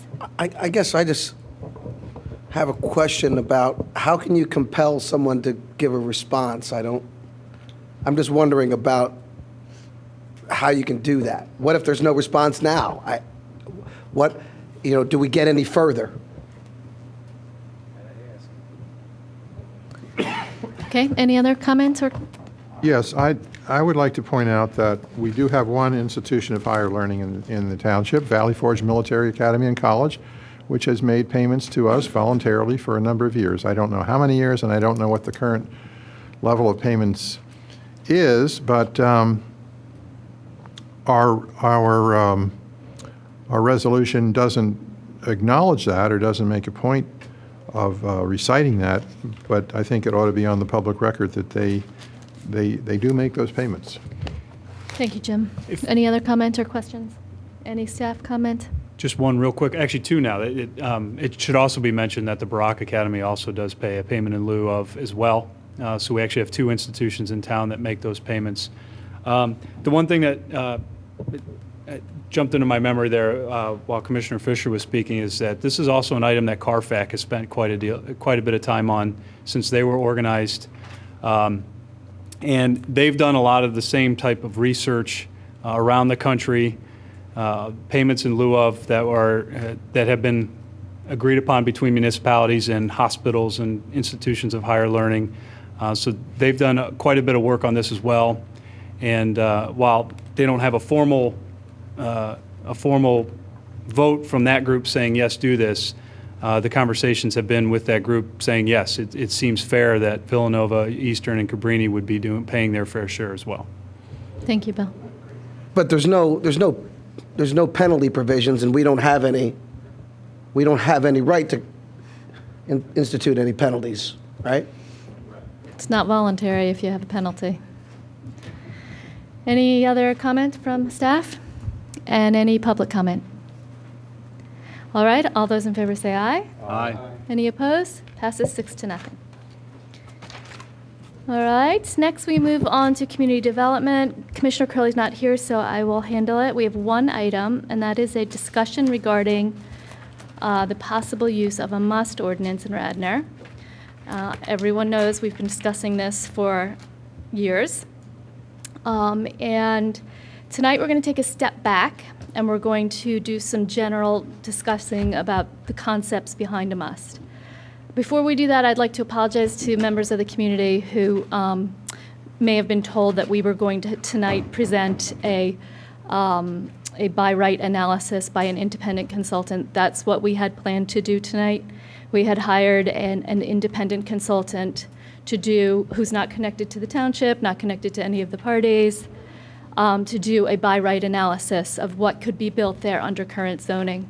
Because this has been a constant underlier of our discussion is what the by right base analysis is, and we wanted to get another opinion that was independent of everybody involved. However, that consultant started work, but then decided for whatever reason that he was not going to continue on, and he declined to finish the job. In addition, we had some taint of that process because somebody involved with one of the parties reached out to this independent consultant, thereby making him less independent. So not to worry. We are going to go ahead and scrap that and start again. We're going to start again and hire an independent consultant. This time we're going to keep the name confidential, and he will work exclusively with our solicitor and no one else. He or she will come back to us with a by right analysis, and at that point we will all share the results and discuss them, and that will be part of our conversation. So that's to come in the next month or so probably, and we'll have some more definitive input about what the base density is under our current zoning. So that aside, tonight's discussion, this was at the suggestion of my colleague, Commissioner Curley, and I found a very good idea, would be to step back and talk about, not talking about any particular ordinance or version of an ordinance that we have seen in front of us, but to talk about some of the general concepts of using a must ordinance as it would apply to this particular property and the other two or any other ones in our PLO, and get a sense from this board so that we can give clear direction to our staff of what aspects of that must concept we accept and want to see. And so this discussion tonight is going to be very general. It's not going to be about any specifics in any ordinance. We'll start broad and we'll probably end pretty broad. So I will go ahead and start us off with a very basic question, which is there agreement on this board that by right development on this site, at 145 King of Prussia, that's all office and has no obligation for off-site traffic mitigation, is something that we would prefer not to experience, or we would like to avoid if we can. And that's just on a concept level. And I'd like some... Well, you can't phrase it as broadly as that. It's got to be relative to what? Okay, you that's can't. fair. It's so. I don't think that's. We can respond to that. Well, how about relative to mixing the uses there? The option of mixing uses. I don't think that you can say that. We have to look at, and really, I don't even know that it's really a consideration. The consideration is what's permitted at the site today. What does the developer want to do, and what do we as a board want to talk about or comment on with regard to that? So if you want to have separate legislation, I don't look at it. I don't think it's appropriate to say, well, this is worse than this. It's just different. Can I just maybe, I have the ordinance, existing ordinance. The PLO, Plan Laboratory Office District, permits 2 principal uses.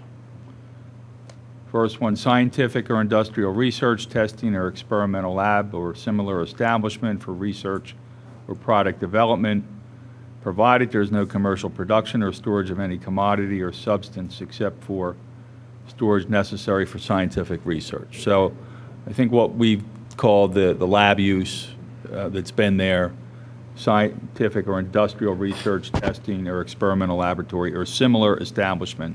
That's one. The other one is office building. So, and everything else there are accessory uses to the principal uses. So you have 2 uses that are permitted currently in that district, and it seems to me the question is, you want to leave it that, and there's no requirement for somebody to walk in tomorrow and do any road improvements except along their frontage. I mean, you don't have a traffic impact fee. You don't have anything in the current code that someone wanted to redevelop a site, that there would be anything that would bind them except generally along the road frontage of the property. So I think Elaine's question is, what do you want to add, if anything, to what's permitted, which is basically lab and office uses are your 2 principal uses. I mean, that's a big, broad issue. It's a broad issue, and there have been suggestions from some in the community that let's just leave it all office. Let's leave it by right. Don't mess. And that's something we need, we were operating on the assumption that we didn't want that, and we're now taking a step back. Do we want to go ahead with all office? Let every square inch of it be office and, without any mitigating traffic? It's not all office today. No, but the by right, if you rebuilt it, it could be all Well, there's a office. lot of factors that go into that. That you'd have to totally tear down all the buildings Right. So, I mean, that's a different analysis. And it is all office because we've seen there is no market for lab space anymore.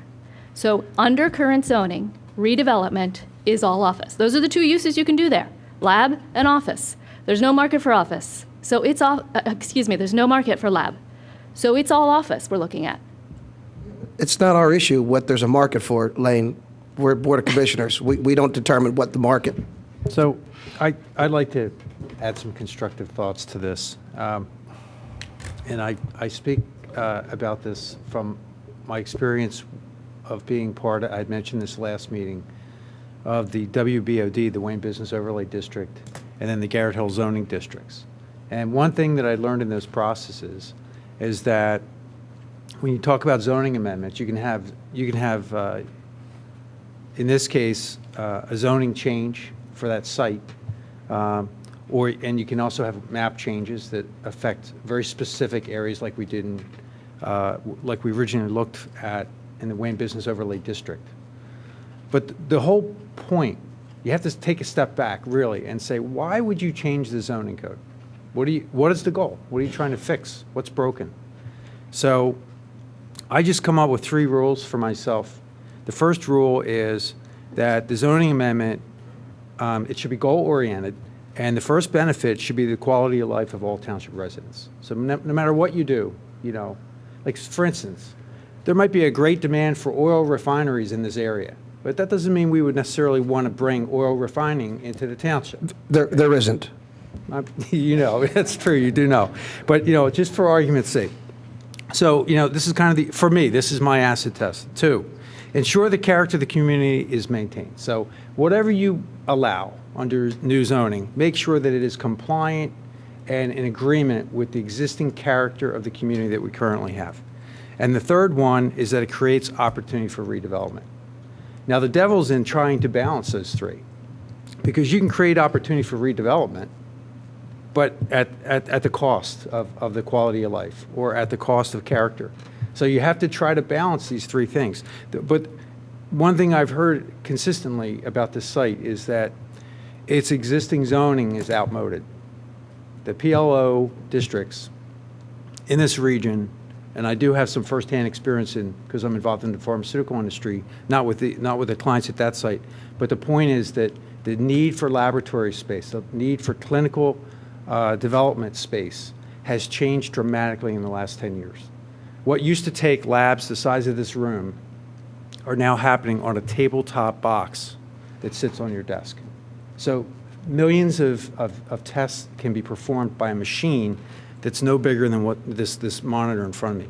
The point is that the need for large lab space is going away. Now, in the future, there may be a new need. Maybe the Silicon Valley will end up being here, and we'll see new needs be created.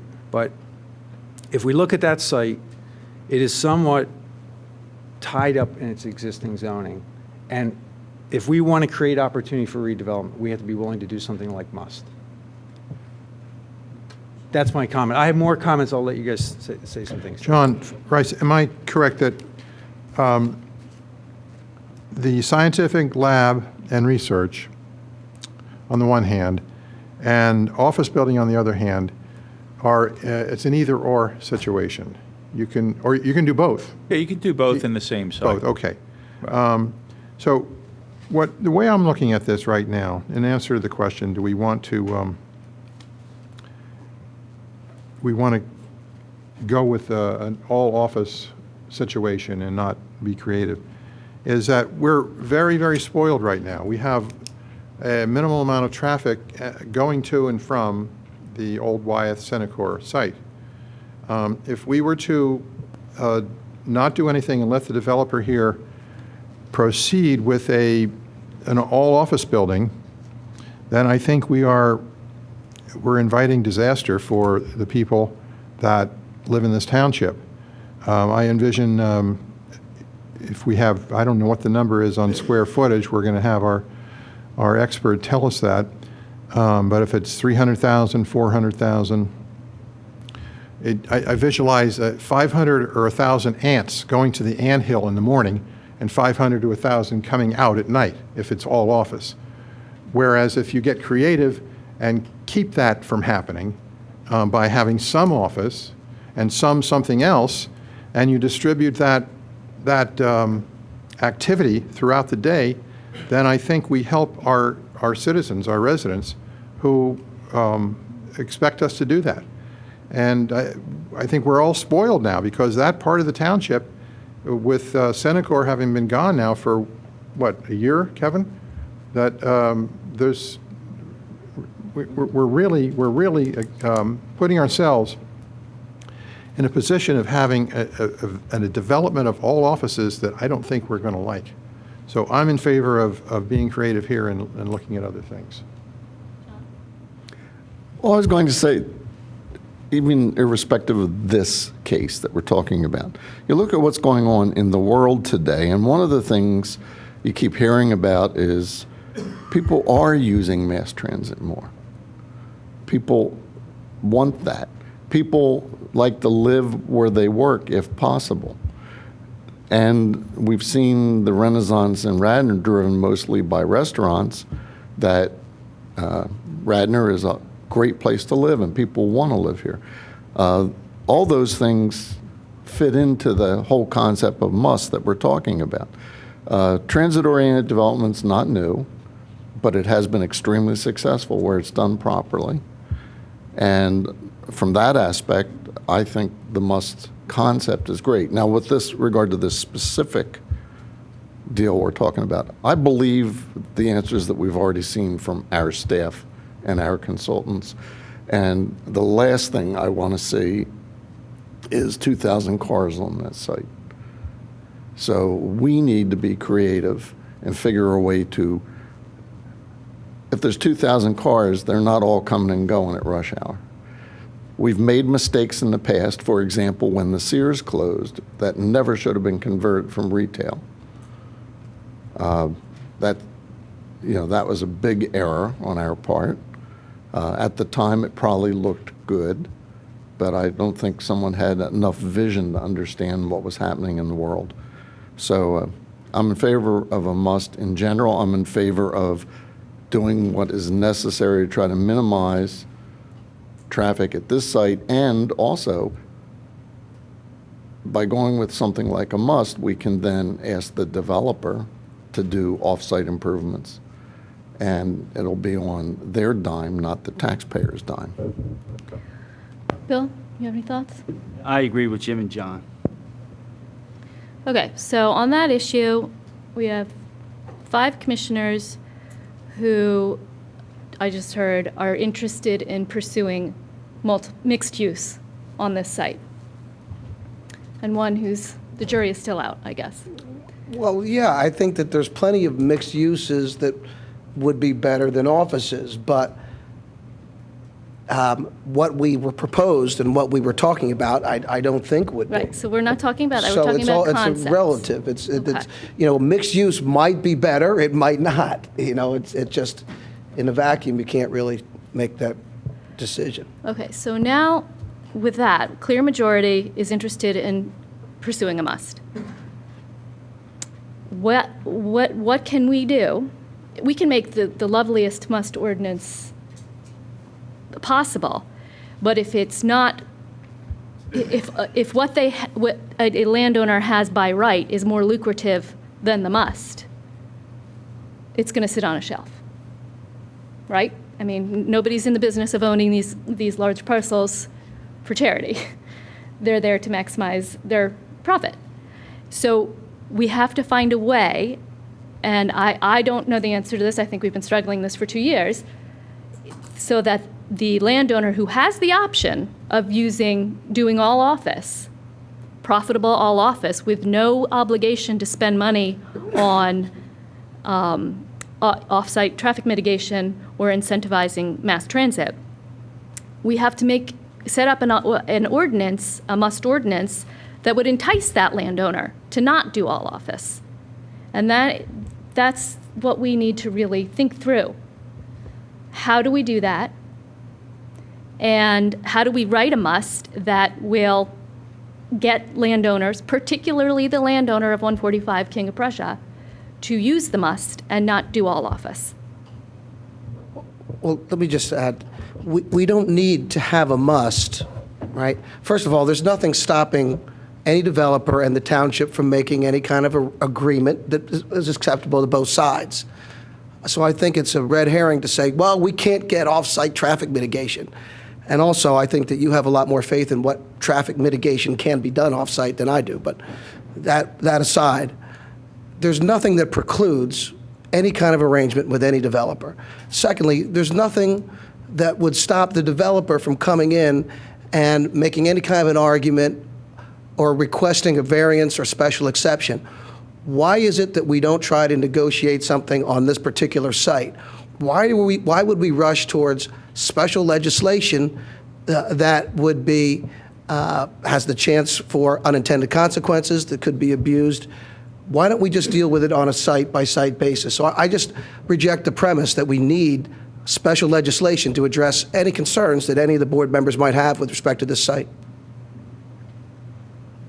Why would a developer give anything away to us that he has the legal right to do and can have a court review it and enforce it? He would agree to it because of a variety of reasons. Like? There is a myriad. Any time that a developer comes, there is a back and forth about what would be nice, what's necessary. They don't need to agree to anything. However, that doesn't preclude them from agreeing. And I think that you're trying to make the case, oh my gosh, we can't get anything, this developer won't do anything for us if we don't give him everything he wants. Again, I just reject that, and I think you're trying to influence and that makes sense, you're a politician, you're trying to influence the constituents here, and I just don't think it works. We all know that developers will make a variety of deals for a variety of reasons, and we don't need to elaborate them all of them right now. We know that they occur, and certainly it's not precluded. Well, Can I just so we're talking apples and oranges, developers will negotiate what you describe as deals, Commissioner Booker, when zoning's in place and there's a land development plan and the township wants a light here or wants road improvements there and they want waivers. I mean, that's the normal back and forth, but you can't negotiate a deal on a zoning amendment for a particular piece of property. That would be illegal. So that's contract zoning, targeting one piece of property. There's enough lawyers in this room that understand, that know that we can't do that. So when you're talking about working out some kind of a deal or an arrangement for a development plan, subdivision land development, zoning's in place, that happens all the time. I mean, and the courts don't have a problem with that happening because sometimes you don't need sidewalks throughout your township and they get waived. And something else, some other improvement that benefits the community gets built in lieu of sidewalks. But that we're talking about the same thing, John. But not dealing with targeting. We're talking about the same things. Okay. I just wanted to make sure we were. We are. We're talking about the same things. Well, and in my experience, which admittedly is 5 years on this board, and this is not my area of legal expertise, but our success in working with developers to get extras has derived largely from when they are looking for something from us, when they're looking for a variance, when they're looking for, they have a list of variances they need, and there are things that come up that there's a negotiation. This situation is a slightly different in that we are warding off what is allowed by right, and I think we're all in agreement that the by right all office use here is something we're trying to avoid. So we're sort of starting in a position of weakness in that there's the right to do that already without waivers and without any kind of zoning change. And when I say traffic mitigation, I mean I'm not the traffic mitigation that is going to be needed for this site, no matter what you build, whether it's all office by right or a mixed use, is going to be substantial. I mean, we saw those plans from DVRCPC the other day, completely redoing 320 and 30, and that's that's involved here. That whole intersection, the intersections up and down King of Prussia Road, the traffic mitigation that's going to need to happen over the next decade or so because of this development, whether it's under must or by right, is going to cost millions and millions of dollars. And I'm worried about that because if we don't have... You didn't say that during the CICD discussion. Well, first of all, I didn't say anything. Well, that's during because the CICD. EVRPC study showed that the CICD was going to reduce traffic if you paid attention. Yeah.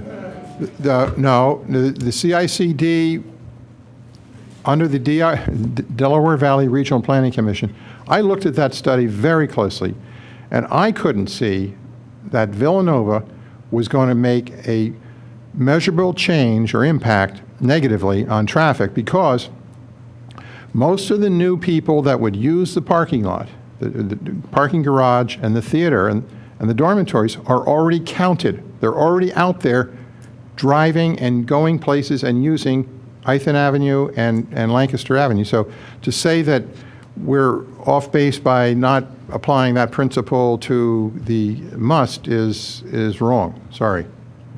I digress. But I just would like to point out that I did not say a single word about CICD. I was recused. Anyway. But another thing, I mean, if we decide that the must isn't the way to go, another option would be just to change the PLO zoning to allow additional uses. With the, it'd be conditional. Okay, but I might be misunderstanding this, but we already have two plans submitted for all office, which we're stuck with those at this point. I'm not disagreeing. I'm just saying, as an alternate, perhaps. For future sites? Even maybe if it's done right, this site might be attractive to someone for that reason. Well, I agree with that, in that this has been a very unique process that we have two authors who have come to the township with zoning code amendments. And although this has probably happened before, I'm not aware of when that has ever happened before. The last time the township went through a wholesale zoning change was the WBOD, Wayne Business Overlay District. And that affected not one business, not one site, but many, many, many different sites within an envelope. So to John's point, we have an ordinance that was authored by an interested party. It's been subsequently modified by staff, but in some ways it hasn't been given its process that we normally would have. Like the WBOD process was actually a very long planning process. It wasn't driven by one applicant. It was driven by those three rules that I stated earlier. The goal of creating opportunity for redevelopment without sacrificing quality of life and character of community. That's what was the goal of that, and it fit in with the comprehensive plan. So one of the issues we're dealing with, I think one of the reasons why we're having this discussion tonight and why this hasn't already happened is because we didn't follow the process that we probably should have, which was, we have an applicant that's interested in a new zoning amendment. You know what, we should hire a planner, get staff involved with the planner, and go through a long process of revising PLO, because that would have been a better process. And it is disappointing for the applicant to be sitting here for another year saying, oh my God, I want this to happen, and you strung me along. But meanwhile, we really didn't follow the process that we should have followed. So two comments on that. Another reason we're here, and the reason this hasn't passed, because it could have just passed, right? We could have passed like CICD, is that there's a perception of unreasonable relief in it.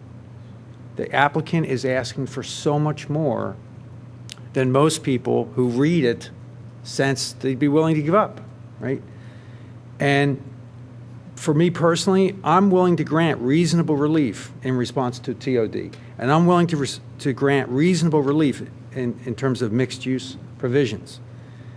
But to grant so much relief, we're talking about going from an existing plan that has, or an existing site that has a couple 100,000 to almost 1 million square feet. It's just so much more than what's there. And it's very difficult for the community to wrap their heads around this and say, yeah, I But, want that. John, you know? just a question. I thought we were not going to talk about the specifics of this more conceptually. Well, so I agree with you. I'm saying it- Where I'm not is saying- that magic number that sufficient incentive is applied? I'm not talking about this application. So we've held a lot of meetings here in front of the Board of Commissioners, trying to hash out this answer. And the Planning Commission has held many meetings trying to hash out the answer. But there really should have been a planner-led process to create that roadmap. It worked in WBOD, it worked in Garrett Hill, and I have already said it a few times that the results are profound. If you look at Wayne today compared to even 10 years ago, significantly different outcome, significantly different. Now, some of the neighbors there may say it's much worse because there's more people, more traffic, and more noise and this and that. But in general, the economic outcome was phenomenal, right? We have all this new reinvestment in Wayne that even during the recession, when Lower Merion and other townships were suffering with major vacancies, Wayne didn't have that problem because of the WBOD. I believe it was due to that. Same with Garrett Hill. Since Garrett Hill passed the zoning changes, we've had significant reinvestment on Garrett Avenue that hadn't happened in the 20 years prior. Not a single dollar was invested on Garrett Avenue prior to that zoning change. And once that zoning change happened, all of a sudden 5 homes go up for rebuilding, redevelopment, reinvestment. So again, it should be goal-oriented. And I think what the public has made clear to me is that they don't buy the trade-off. They don't believe that the opportunity that we're granting under the current ideas is fair and balanced against the quality of life and the character of the community. They have a problem. And Right. So I want to pick up on that. So your point being that you'd be willing to give reasonable relief in order to get mixed use, and my opinion is it all comes down to traffic. Really, it's all about the traffic, and the big concern about the development of this site in any way, shape, or form is the traffic it's going to be. So I'm going to throw out a concept here that we've talked a little bit about, but tying the relief directly to the traffic, so that the issues of density and use, well, it's all interrelated, but that we would give enough relief if you could prove that the changes would be less traffic. If there was some way to measure whatever relief we give up to X will bring in less traffic than the by right. And if we approached the matrix that way, then you kind of by default get reasonable relief, because I think everyone's major issue is the traffic. It's nothing else, or it's primary to every other concern. So what's the reaction to that thought? Well, I'd say it's not just traffic. There's multiple other issues that concern, and while there may be some availability to. Rich, could you What would be the give other us the issues list? besides traffic? No what generalizations. What are the concerns? There's multiple concerns, and they're numerous and myriad: from signage, building height, stormwater, density concerns, green space, multiple issues. They've been cited, and they're numerous. Our current ordinances would not be suspended. There'd be no waivers of compliance for any of those things you mentioned. Well, I understand. I guess what we talk about is, well, we're not happy with the zoning code. But if you recall, when we had our goal-setting meeting, I suggested if we don't feel our zoning code is sufficient, why don't we endeavor to change the entire and update the entire code? And the response I got back was it would be easier to invade Afghanistan. Rich, we can't do that. But if we don't, why are we trying to do it piecemeal like this? If we don't like the code, let's update the code. Let's not do it piecemeal, and let's not do it on the backs of our neighborhoods. in the second Updating ward. the code is a 2 to 3 year project. So you've got a developer that has submitted an application here. What are you going to do to that developer for those 3 years? Again, our job is not. Well, they're vested, though, under their application. The answer is, Elaine says, you're going to get all office buildings. You know, I mean, that's what the community wants. We'll go, if we do nothing, that's what we get. Well, that's a multi-year process too. And I don't think anyone's saying there's no solution here. But what we are saying is that if we don't like the zoning, that we should address the zoning in a methodical and holistic method, not by simply targeting these specific areas. Okay, does anybody have any thoughts on the traffic, tying traffic to reasonable relief notion? Well, yeah. In fact, it was Amy Kaminsky had looked at the traffic figures. I think one of the issues we all have is, while there's good science and good engineering behind all those numbers, the rest of us are saying, what if we're wrong? You know, what if we're wrong? You know? And I think Amy's done a wonderful job with the numbers, and I trust the numbers 100%.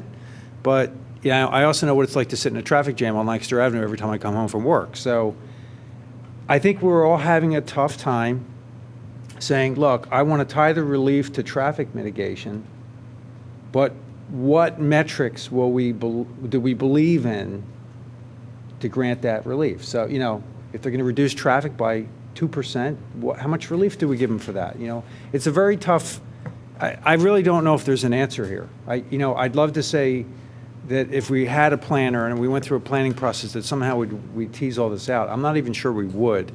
I think we should open up to the public, though, to give us ideas, because maybe there is a way.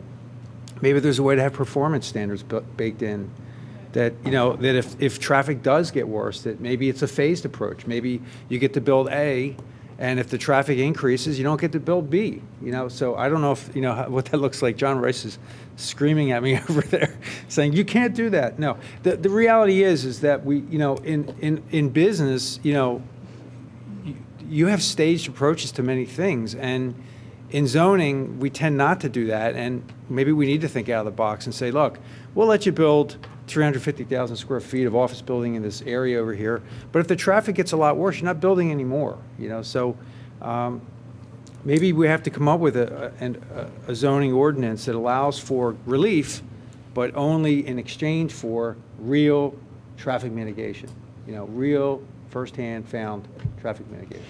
Well, Amy, I'm sorry I know you're not prepared to answer this, but can you comment on what, you know, universally accepted traffic measures there are? There are quantitative ways for us to look at that. It's delay that occurs at the intersection. So that's how many seconds it takes you to get through a stop-controlled intersection at a stoplight. Mm-hmm. And that's typically how we measure that, and that's done through capacity. How much volume of traffic that particular intersection can handle, that would be based on the demand or whatever the traffic volumes are in the area. And those are the numbers that we were looking at when the analysis was put forth. I think one of the things that it sounds like we're trying to do is set up a numerical value and backing in to our answer, meaning that this is what we will tolerate, and we're not going to allow any volumes over that amount. And what does that mean for this whole area if it were to develop under the TOD? Mm-hmm. And So- is that an attainable goal, to come up with a numeric ceiling and have could some do sort that. of reasonable predictor of what? Now, if you're having trouble believing the information that I've gone over and checked on John, it would be the same thing, because you would be just backing in to those values using the same methodology that we use for these. I think one of the things that's giving a lot of people difficulty is the transit side of it, that if we don't get that transit ridership that we are projecting, and believe me, we are looking for minimal transit compared to what you get regionally and what you get around the nation. And I understand that. But if you don't get that, then you end up having traffic because they're going to be driving their vehicles. Mm-hmm.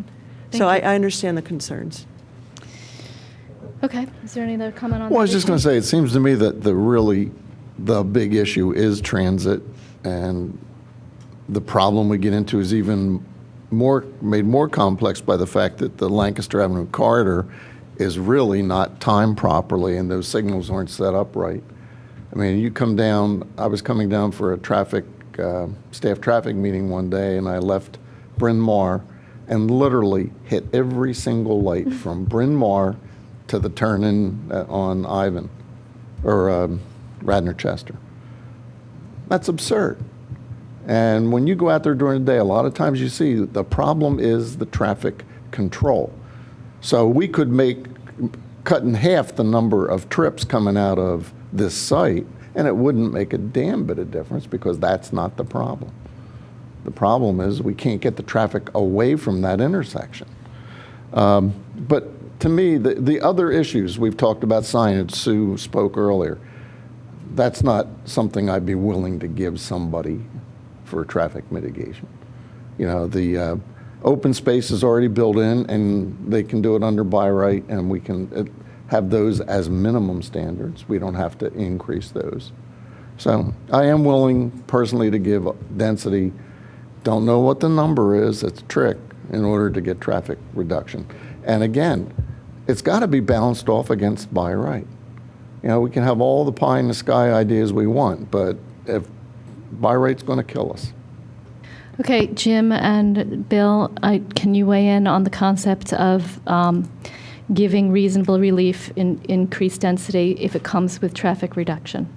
That concept. Yeah, absolutely. I fail to see that there's any other critical issue than traffic. I started out this whole discussion, or at least my part of it, was that this site now is, it's really got a traffic holiday.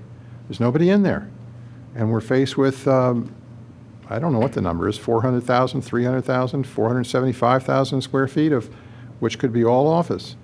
And we have to find a way to avoid that. I'm a big proponent of SEPTA, mass transit. I hope we can work with them, and the developer could work with them. But I think you're right. The essence here is we need to do what is necessary to get the traffic numbers down, let the developer use the site, comply with all of our ordinances on stormwater and height and setbacks and noise and construction activities. But the acid test has to be reduction of cars, private automobiles. I mean, we have to get creative on this site. I mean, there are a lot of sites that are redeveloped in Radnor, and we have to get creative. We just can't do what our zoning says to do if it's going to be harmful. Look at the corner of West Wayne Avenue and Conestoga Road. For 4 years, we discussed, well, it's the owner owns residential and they own commercial. What can we do here? And a good plan that I liked and would have been great that we couldn't get any support for was to run 3 stores on West Wayne Avenue and 3 stores on Conestoga Road and put some condos over top of it, blend that area. But we couldn't get that. To me, that would be good planning and good zoning and create another little business district. It would have been great. But no, we said, no, we're not going to do that. So the developer has to build this tall building on Conestoga Road and put townhouses there, and he puts the commercial in the other place because we didn't have the will to be creative.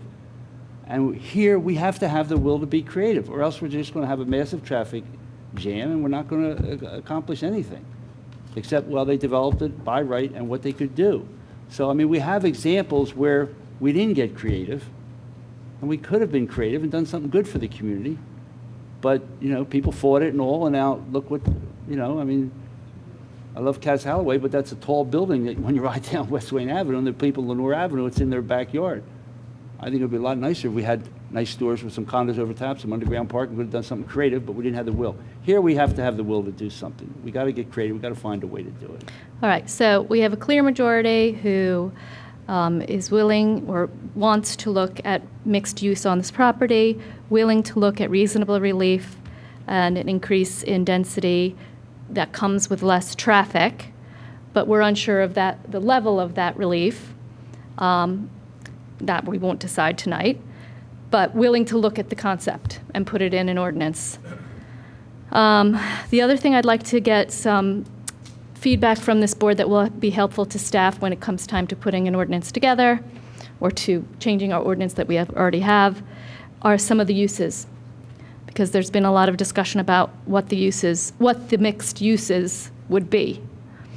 Right now, in the ordinances that we've seen in front of us, all the different versions, there have been multifamily residential, outpatient surgical center, hotel, retail, restaurant, bank, and nursing convalescent facility. Those were the uses that we've talked about that would be the other uses on aside from office. And of course, lab space. So I don't really want to go through each of these one by one. Is there any use here that any commissioner feels should not be included? Well, yes, I think that we met with Biomed, with some of my neighbors, and we suggested that we think that a hotel would be the best use on the site, and we would be against a residential component for a variety of reasons, concerns about apartments being across the school across the street from the Radnor High School. We would not want to have a large apartment complex there, and the difficulties and the attractive nuisance that could be for the township, as well as the potential for serious problems, and that I'm sure everyone could think of. We also, I think most people agree with a small amount of retail and perhaps a restaurant, but I think the rest of the uses would really not be appropriate either. And I would remind the group that with respect to the CICD, that we excluded the backfill from the people who are going to move into those apartments, that once they're vacated by the students and they're on the campus, new people are going to move in and they will be driving. They are going to exacerbate the traffic problems and are not part of our study. And we feel that that same kind of thing is likely to occur with the must. Any other thoughts on So that? I hear you say that you'd only be willing to have a hotel at the site? No, what we said is that was a suggestion that we made at the outset a year Only a ago. hotel? Yeah, we thought a new hotel at the So site would be the an excellent. The developer would give up rights to put offices in there, put other things in there, Talking and... about uses, all uses. Additional uses. Additional Okay, uses. Additional. okay. All right. Well, I don't see anything in nursing and convalescent, that's new. I had not heard that talked about before. But I don't see, nothing jumps out at me that says, oh, boy, the traffic is going to be overwhelming. I assume the apartment house would be, what, 200 units? What's the thinking there? We're talking about 350. 350, 300, 200. I don't buy the argument about an attractive nuisance. This is not a swimming pool that a kid is going to fall into. We have the high school is near a lot of things that would you be you're saying you're going to tell the developer he can't, a developer, whoever it is, can't build here because there's a high school across from it? He can't put apartments here because there's a high school across? Well, no. I can't buy that. Again, right now, the developer has approval to build 220,000 approximately square feet of office and 220 or 200,000 square feet of lab space. They can proceed with that today. I don't think you would have anybody in the audience that would be objecting to that. So no, there's a lot of solutions to this. There's not one. Well, I don't know where the number 220,000 is coming from, but suffice to say, I don't object to, nothing on that list that you read off strikes me as being objectionable, per se objectionable. Okay. Jim, John and John? I agree with Jim. The nursing convalescent, I'm not a big fan of. If it was up to me, I wouldn't build another bank around. It seems like we got one every 8 feet, and the only thing worse than that is Rite Aid and CVS. But all the other uses are good. Again, properly controlled. We need to make sure the zoning's tight. We have a problem with the Penn Medicine at Radnor. And that's an approved use where it is, but if you don't design the ordinance right, you're going to have the same situation here if you had outpatient surgical. John? Well, I think we just need to have a decision matrix that shows us the traffic uses for each and every use that we'd consider. And what we don't want to have is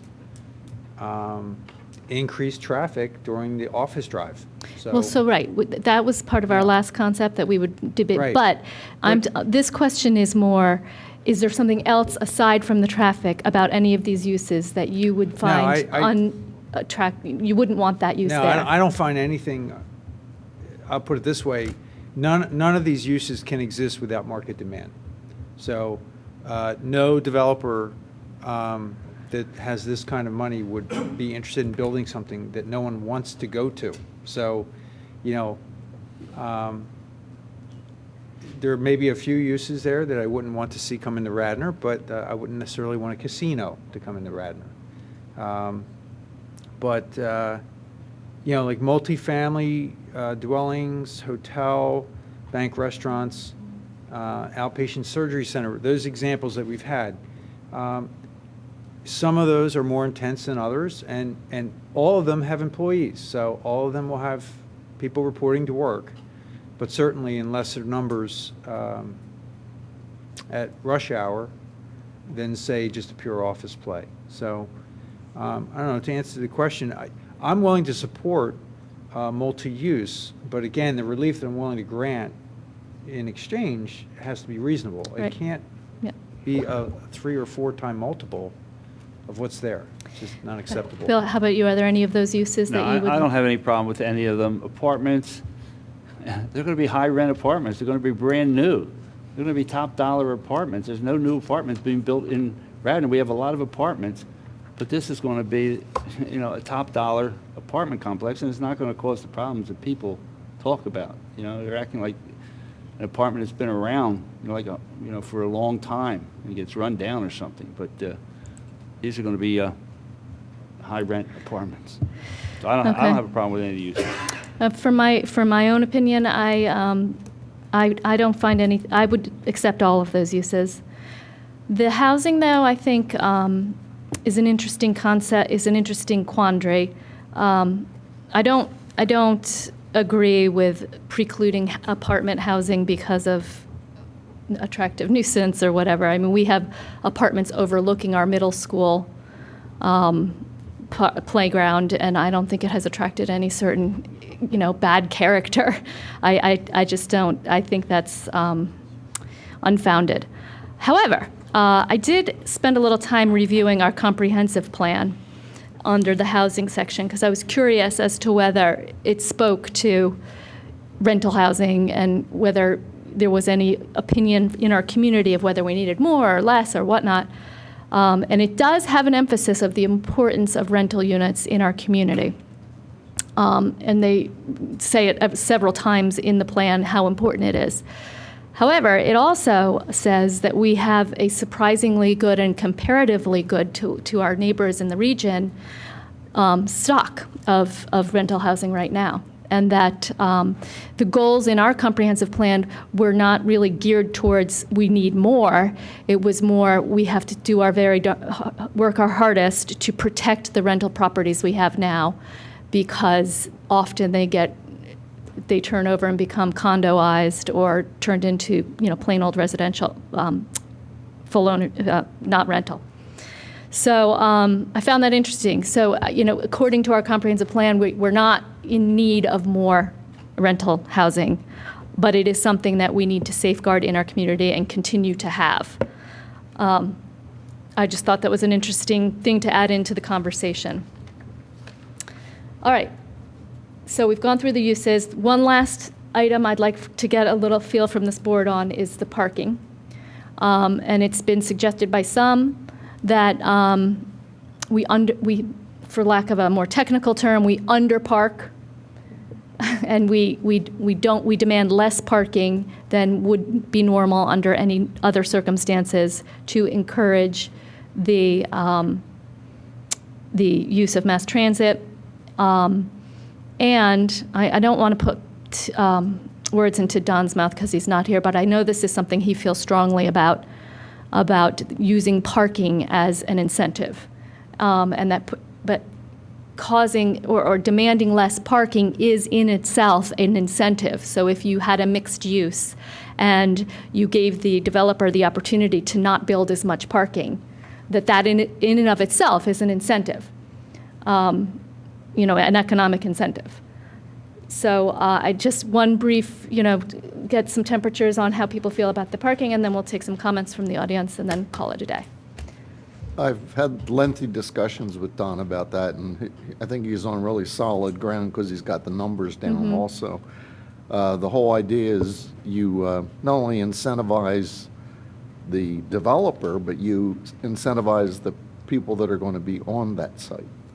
I mean, if you come to work and you can't find a parking place, and you could have taken mass transit, is the idea. Plus, the standards, in many cases, look good when you do it on a one-for-one, like 1 unit is this, but when you try to translate that into 200 units or 200,000 square feet of office, there's a lot of variability, and underparking would help overall in this situation of traffic.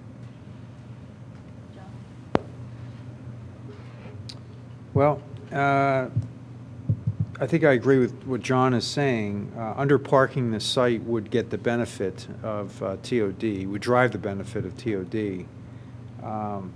The parking really wasn't an issue for me in the existing ordinance. But I think the general concept or concern of the public was that, hey, you're requiring too much parking, they're not going to have TOD. So we have to make sure that whatever we end up with, that not only do we encourage TOD, but we require it, meaning there's no other alternative. The caveat to that is you have to be careful of, does it harm the neighborhood, meaning do cars start parking in the neighborhood? And I don't believe that area of the township has a potential issue with that. If it were in my neighborhood, it would be a huge issue.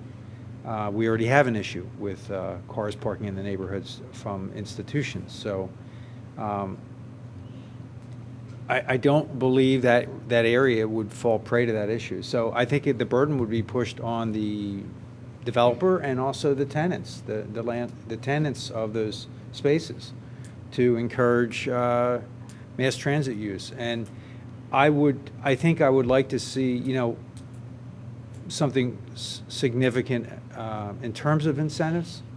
And I don't know how you would enforce that, but the landlord cannot necessarily enforce mass transit ridership of the tenants' employees, but the tenants' employees, the tenant can enforce it of their employees. So the question is, do we have some way to pass through these requirements? That's all I have. Well, I would think you could write it into the lease between the landlord and the tenant. I'm not sure on this one. I'm going to have to think some more about it. Big proponent of mass transit. Anything we can do to get people into buses and light rail is a plus. But I do worry about a couple of things. Would the developer, and I don't want to sound like I'm siding with the developer here, are they going to be able to attract tenants if they can't offer the tenant adequate parking for the people? The developer and the tenant can't really control whether people are going to come in on SEPTA. So that's an issue. If we do make it under parking and the employees do come, will they be unhappy employees? Is that a problem for the tenants that might discourage tenants from coming into the taking a lease? Parking in the neighborhood, I know that there aren't many close by residential areas here. However, don't underestimate the ingenuity of people that want to find a way to park their car and get to work, they'll use our neighborhoods. They'll find a way.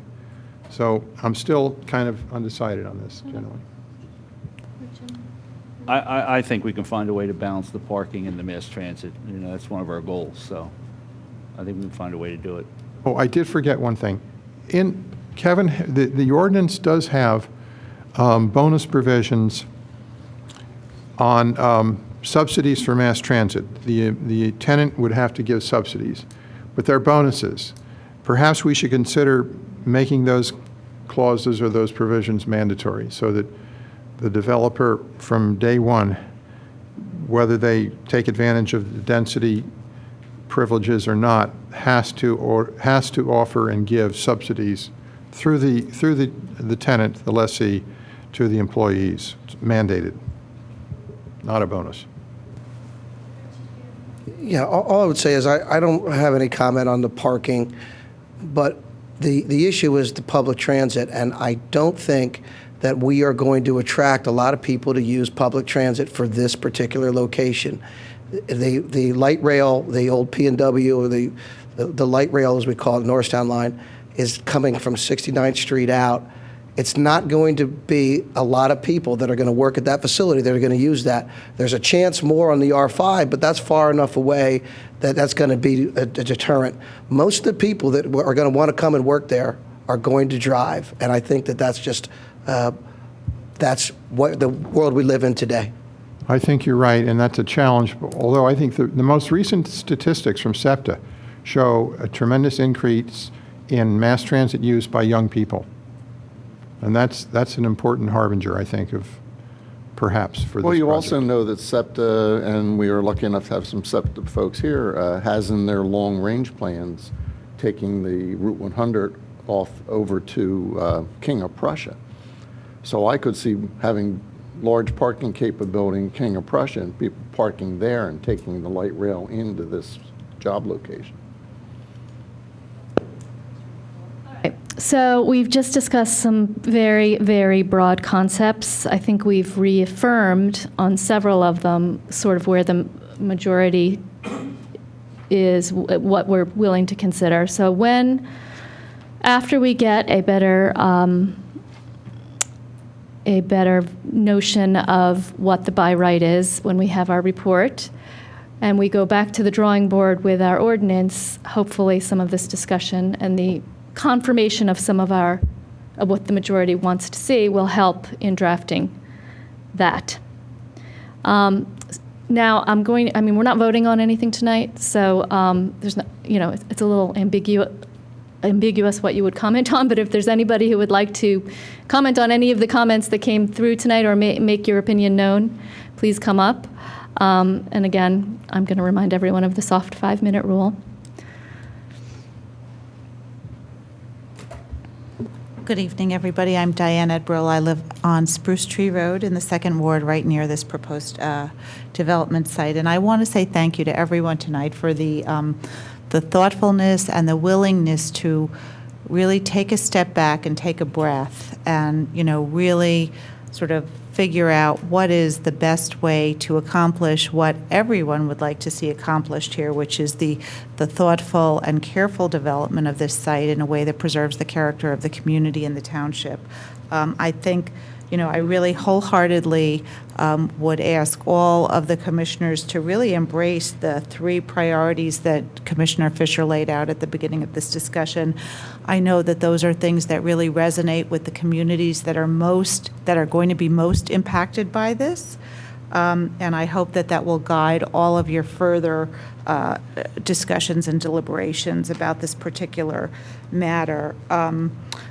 I'm glad that this is only for discussion and that there is a willingness to wait to see what the real numbers on the by right are, because that is a fundamental question, and it's not just sort of that bottom line maximum square foot figure. It's how that's going to be limited by the particularities of the site and the parking formulas and everything else.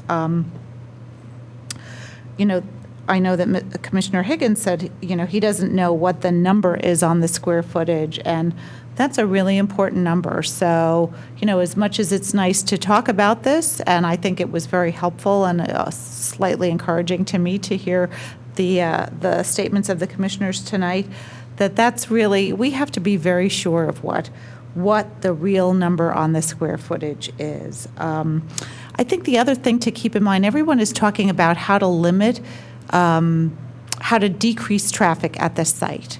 That's the phrase I think just about everyone was using tonight in their remarks. And really, I just want to remind everyone that there is not going to be any kind of a decrease in traffic. There is going to be an increase in traffic. And the question is going to be, is how catastrophic is the increase in traffic going to be under whatever plan ultimately moves forward? So, it's not a decrease. It's mitigating a potentially catastrophic increase. If we build a hot dog stand at that site, there will be an increase in traffic. So please keep that in mind.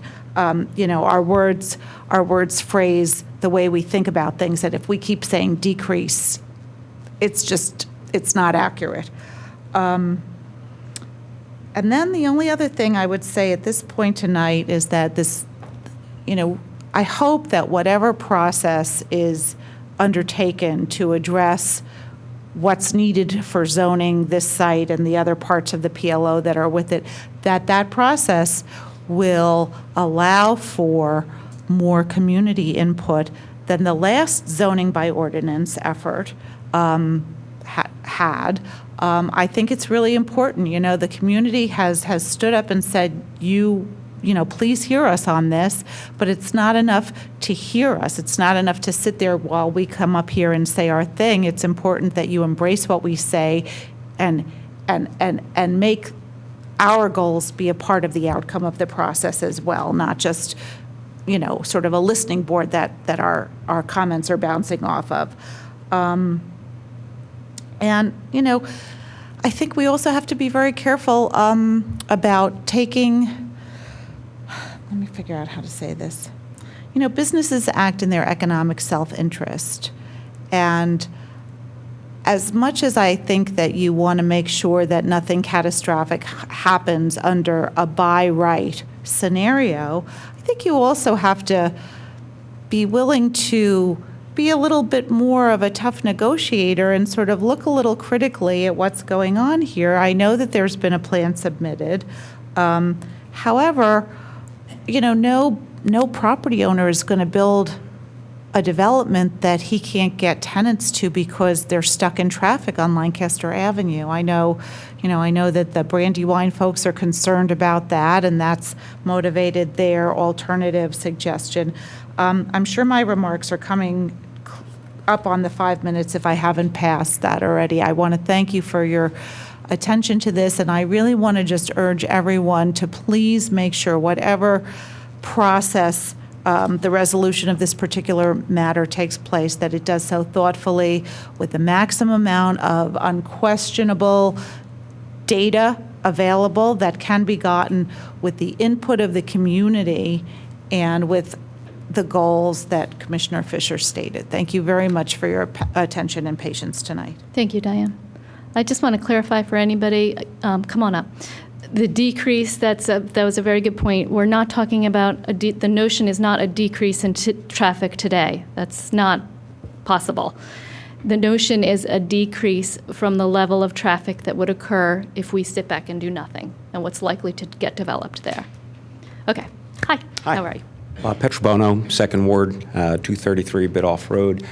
A couple of comments regarding the comments that were made tonight. First of all, appreciate the fact that the independent consultant process is continuing. Appreciate the steps that you're taking and all of that. See if I can piece some of the comments together into the thought, and that is, Mr. Spengler said, we need to be creative. Mr. Higgins said, we need to be creative. And you're right, we do need to be creative such that Biomed gets out of this what they need to get out of this, and the community gets out of this what we need to get out of it.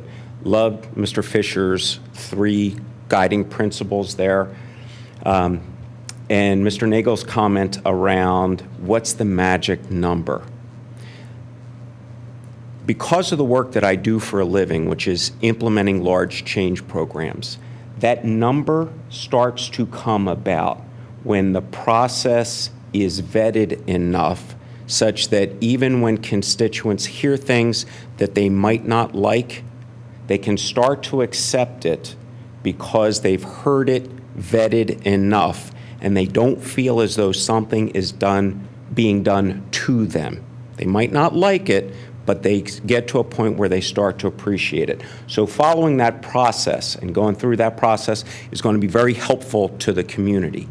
In terms of being creative, Mr. Fisher brought up the point that you might not have to implement all of this at once.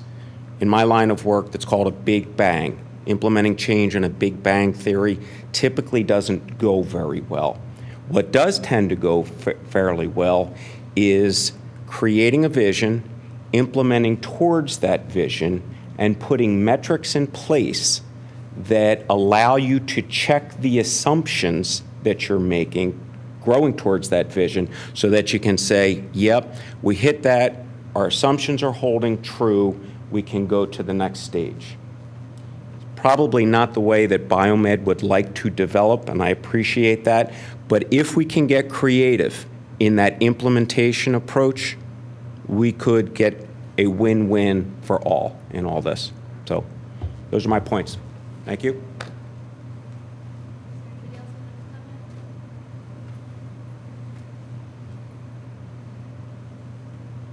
Good evening. My name is Colleen Price, and I live at 536 Atterbury Road. I was listening to you talking about parking spots, and I have done office and retail leasing probably for the last 20 years, and it's a minimum. You need 4 parking spaces per 1,000 square feet of office space. You can ask any attorney that does office leasing. That's a minimum. And it's usually 5 per 1,000 for retail. So making any reduction in parking is a real problem. And I actually worked for a company once where I inherited a lease where they had agreed to do 3 per 1,000 for an office. And what happened is everyone just kept coming and parking anyhow. They were in the fire lanes. We were being cited around the clock. They were towing our cars. It doesn't matter. Mom's not taking the train. She has to go pick up her kid and go to the grocery store. They're all driving. There's no way you can make people take the train. They're not going to take the train. We ended up having to sublet another parking lot and bus people in and out. You can't go below 4 per 1,000 for an office or 5 per 1,000 for retail. It just doesn't work. And that whole idea of making less parking just gives you a bigger building, which jams in more people, which I just think causes more trouble. And I'm confused. How many PLO districts do we have? Is this the only one? One district. It covers certain areas. Right. I think there's 7 sites right now at least. That aren't just like, this isn't just spot zoning for this spot. There are other places that are? There are 3 of them. And is this like a new and undefined use? Is that how this statute's coming in, or ordinance, or how are you just redoing the whole PLO? No, PLO has existed, and that's Right, what... I know it does, That's but- what built the existing site there. Are you redoing the zoning for that whole PLO? Or No. did somebody hand you something and say this is a new and undefined use under the new No, ordinance? Originally it's it a did. proposed mixed use. But originally, it was going to cover all of the PLO in Radnor, Right. everything that's currently existing. It had later been pared down, and what they were talking about, it would only cover 3 sites. That's not accurate. That's not accurate. It was tied to how far people were from transit stations. And so not every site was included, and that has come down a lot. So now it is the only 3, the way it's drafted now, I mean, who knows how it's going to end up, it's only 3 sites because they're both within 500 feet of a transit station and not separated by a major road from the transit station. So Okay. it was delineated by proximity to mass transit. Well, I'm just going to ask Mr. Rice then, on a use standard, is that a new use?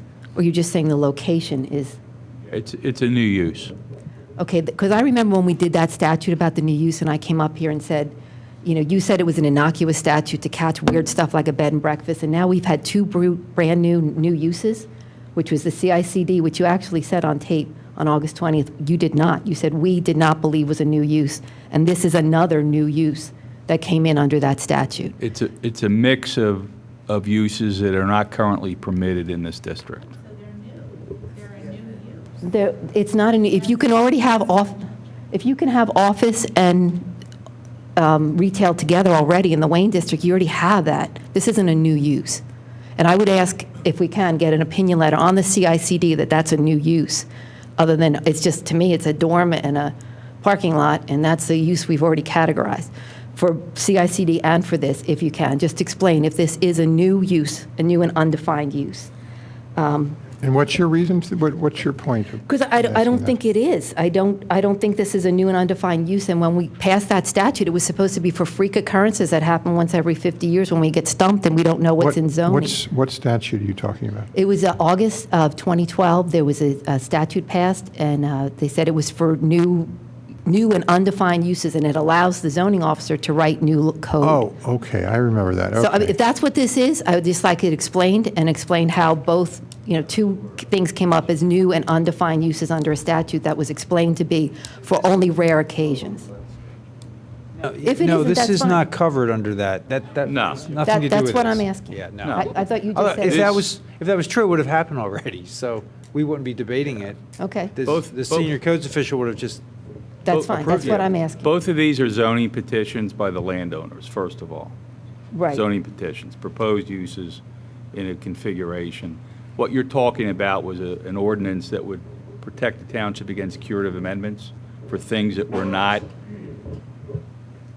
currently in the code, and it developed a procedure. If that would Okay. happen, how would you handle that? It would start with the zoning officer, then it would go to the zoning hearing board. So It's they're different. two Okay. different things. That's what I was asking. And I guess, I don't see, I guess what you're talking about the size, I think that's a big deal. I think the objection people have is that it's going to be a 7-story building. I don't know, that's the rumor I hear. It's not that you are really increasing the square footage. You're going to bring more people with more square footage, and I really don't think you can get anybody to go on the train. And probably your best bang to get a developer to do what you want is make them come in and get variances. That's how you can use your heavy hand and say, you're going to have to fix the traffic, and have to widen the roads. Putting it in here is sort of a guess. You don't know what's going to happen. Let them come in and ask for a variance, and then you get what you want. Thank you. Thanks, Colleen. Any other comment? Okay, so that's it for that discussion. This will come up again when we get the report back from our independent consultant, and we will take it from there. All right, next we have Public Works and Engineering, Commissioner Higgins.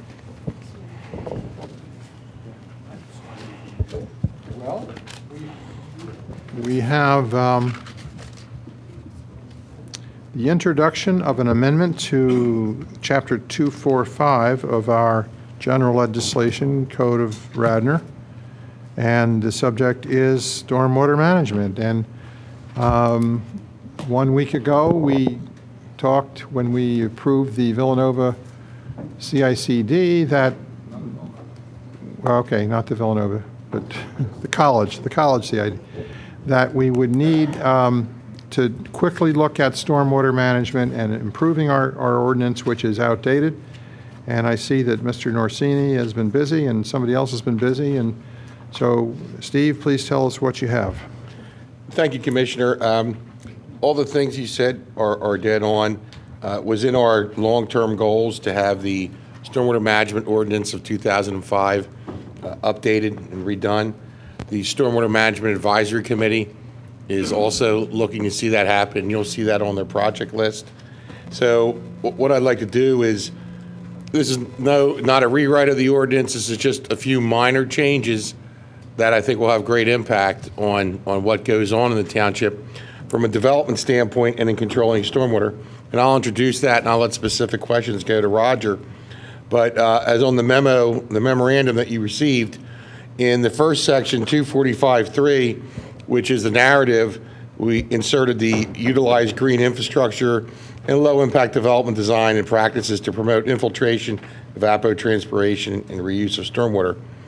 And then the second one is actually something with more teeth, 245-22. This is a groundwater recharge, so this is a volume reduction. And what it states is that retention volume to capture 1 inch of rainfall over all surfaces for the entire parcel, for parcels exceeding 3.01 acres of gross area. So what that's saying is that's all parts of that parcel. So it's the grass, the woods, the parking lot, the buildings, that's the requirement on there. And then the net 2-year volume approach, not noting this is for parcels with a gross area less than 3.0, and the net 2-year is what we currently use.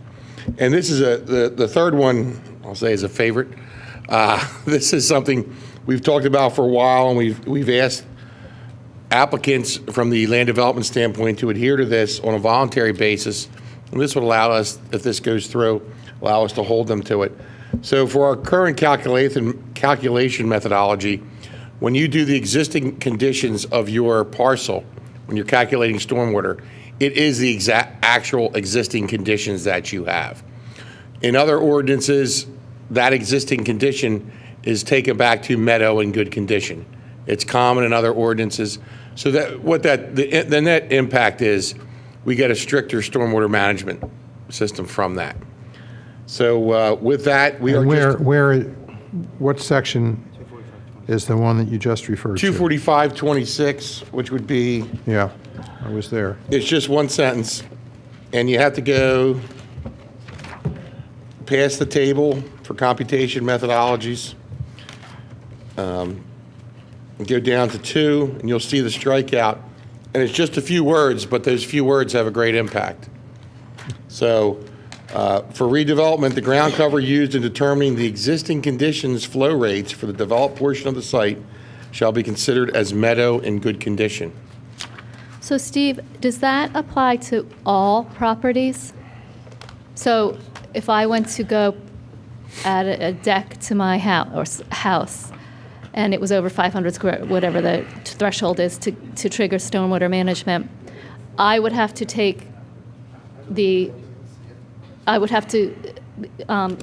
achieve as if there was no house there, as if my whole property was.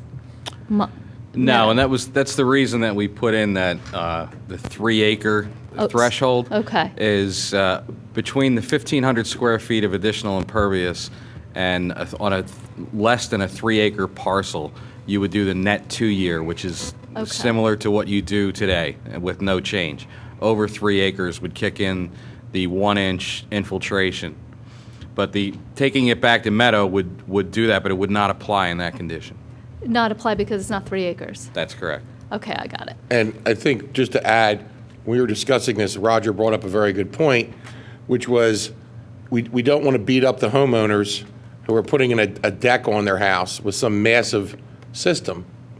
And you also there's that fine line between economic development moving forward. So that's where that 3.01 came in, but I think that was spot on. Okay. So if a typical Wayne retailer that was a new developer comes in and buys the property and wants to take the building down, they're under 3 acres, so they're going to be faced with the compliance of the 2-year volume measurement. If they're under 3 acres, that's correct. Yeah. What does that mean, that 2-year? It's what you have to do now under the current ordinance and what would apply under the 3 acres is you have to infiltrate the net 2-year storm. There's a 2-year pre-development and 2-year post. That net difference has to be infiltrated. You said storm, right? The 2-year storm event, yes. Okay. And Steve, there's a lot of paper here. Is this all our existing ordinance? Yeah. Okay, so you just reproduced the whole ordinance for these 3 or 4 The changes. concern was if I were to give you just 3 single Yeah. pages, No, you wouldn't have the background that you needed. I understand. Thank you. Roger, question. Since you folks do business with a lot of other municipalities also, how will these change, if we enact these changes, where would that put us in comparison to other updated municipalities? There have been a lot of municipalities in my experience that have gone to this meadow condition for pre-development, and that really it does a lot for the rate control and the discharge on the site. Thank you. And you mentioned that this is sort of a quick fix to get us through the next year. But simultaneously, we are hoping to achieve a more substantial overhaul. And is that work beginning? Well, I will come to this board with a proposal Okay. from Gannett Fleming to provide that rewrite. And like I say, I think there's a lot of support for that from the Stormwater Management Advisory Committee, from staff, and it's time, but this will buy us some time. Great. Now, it's my understanding that if we introduce this tonight, it will go to Planning Commission and then to Delaware County Planning Commission like any other ordinance amendment, right? Correct. So we would send this to Delaware County Planning Commission tomorrow. I would add a supplemental agenda item to the Planning Commission agenda and actually hand carry it to them tomorrow night. Well, this is one of those cases where I happen to know we have some very good expertise on our Planning Commission in terms of stormwater management engineering, and I do not have that expertise, and frankly, a lot of the engineering calculations in this are Greek to me. So I am looking forward to having them review it carefully and getting their feedback. And I also encourage the people who were in front of us over the last few weeks and months about the stormwater management under the CICD, to review this carefully and give their comments about, how they think this would help. And we'll get all those comments and see it again in a month, I guess. Any other comments from the commissioners? Do you move? No, I just wanted to question that limit of 3.01 acres. I buy your explanation. I get the point. I guess maybe I don't fully understand the existing regs. Like for instance, R1, under R1 zoning, it's a minimum 1 acre lot. And we have a lot of housing that's, in that R1 category. So the question I have is, you kind of already said it. I just want to make sure, is there any way we could lower that limit to 1.1 acre, or would that be just creating, and maybe I don't fully understand the requirements. Like if I own a house that has a 1 acre lot and I want to put a deck on the back of my house, do I now need to put storage tanks in storing releases? Well, here would be the scenario, what we considered in developing this. If you say you had a 1 acre lot and you chose to put a deck or a patio on your house that would exceed 1,500 square feet, under the rewrite, you would have to go back and not only address the stormwater from that deck, but address the stormwater from all the impervious on your property. So, Okay, fair enough. But, I'm just going to be honest here. A 1,500 square foot deck or patio is pretty large. I mean, this is big. So the threshold that we have in the code now at 1,500 square feet is somewhat sympathetic to the homeowner that wants to put the small shed, the small deck. So I don't want to fix it tonight. I respect this is going to go around. Let's go ahead and move ahead because this is what we've advertised. This is what we have. I support what you're saying, but I think honestly, for me, someday I'd like to see that limit be cut down to 1 acre because be fair. The point is, if you have more than 1 acre, your opportunity for stormwater management is so much better. You don't need to put tanks in the ground. You may have a drain field or have some way, swale or rain garden or some type of natural feature that would maybe make up for that. Well, I don't know the numbers, but I do know for a fact that if you put on a deck over 1,500 square feet, under our current regs, there is a very large obligation for stormwater management. I only know this because it is like one of the number one complaints I get from residents in my ward, which is all R1. They go to put in a deck, and they end up paying as much for the stormwater management as they do for the deck, and it's quite a burden. So, however our regs are set up right now, there is a burden for adding on to your property, which there should be, because you're adding a significant amount of impervious coverage. But I don't worry as much about not adding to that burden because I know already how onerous people feel it is as it stands. All right, I will move the introduction of Ordinance 2014-03, amending Chapter 245, Stormwater Management. Second. Any other commissioner comment or questions? Any other staff comment? Any public comment? All those in favor of the introduction say aye. Aye. Any opposed? It is introduced by a vote of 6-0. Sorry. We have now item E, and that is a discussion with the representatives from the Southeastern Pennsylvania Transportation Authority. Mr. Falcone and Mr. Lund, come up. Good evening. Good evening. So we have two items on the agenda tonight, and we see them as two very separate things. The first is a discussion we were asked to have at the last meeting pertaining to the Wayne Station, which, as you know, we are not in front of the township for an application for. It was brought to our attention there were some stormwater issues at that site, and we were asked to consider whether or not we would be a part of some remediation process, some mitigation process for that stormwater. A meeting was had with the township staff, a few commissioners, and Mr. Lund from SEPTA, as well as a couple of other representatives. And as part of that meeting, we came to a consensus, again, irrespective of the application at Villanova, but that we would like to be a part of a joint effort to address the stormwater at Wayne. Mr. Lund submitted an email to Mr. Norsini laying out his willingness from SEPTA's perspective to program up to $100,000 towards the Wayne Station's stormwater management issues. So we represent that to the board tonight. We were asked to do that. Again, we just would emphasize that we believe this is a separate issue from the application, but presently before the township, and we would like to be a part of a joint effort with the I'd like to township. thank you for that, Mr. Lund, and everybody at management, Mr. Casey, everybody there.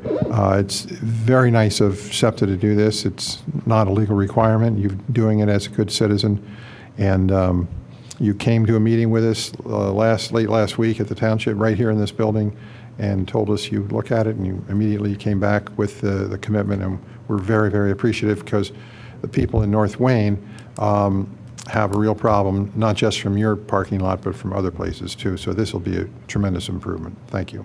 You know, the opportunity to partner with the township and be a good citizen, but the partnership is where it's important for SEPTA, and we felt we could, at this time, contribute towards this.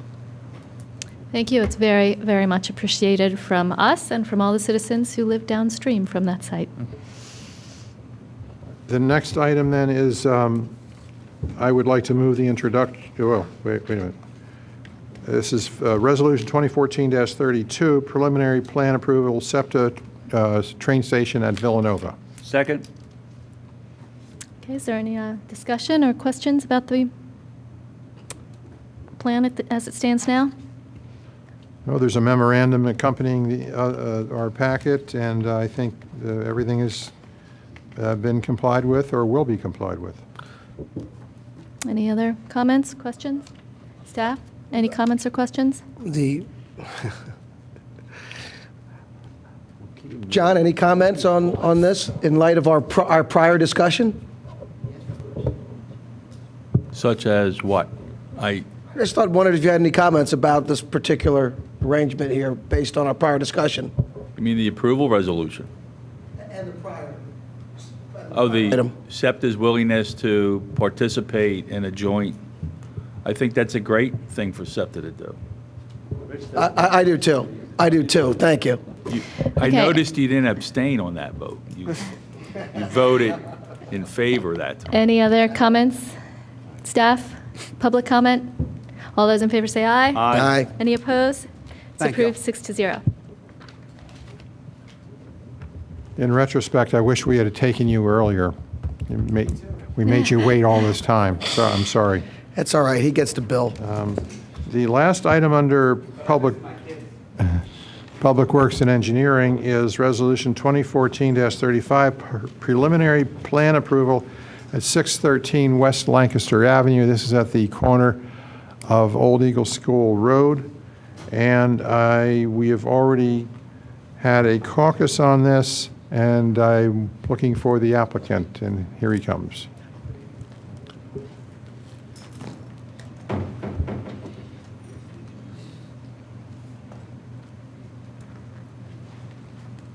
We are here, and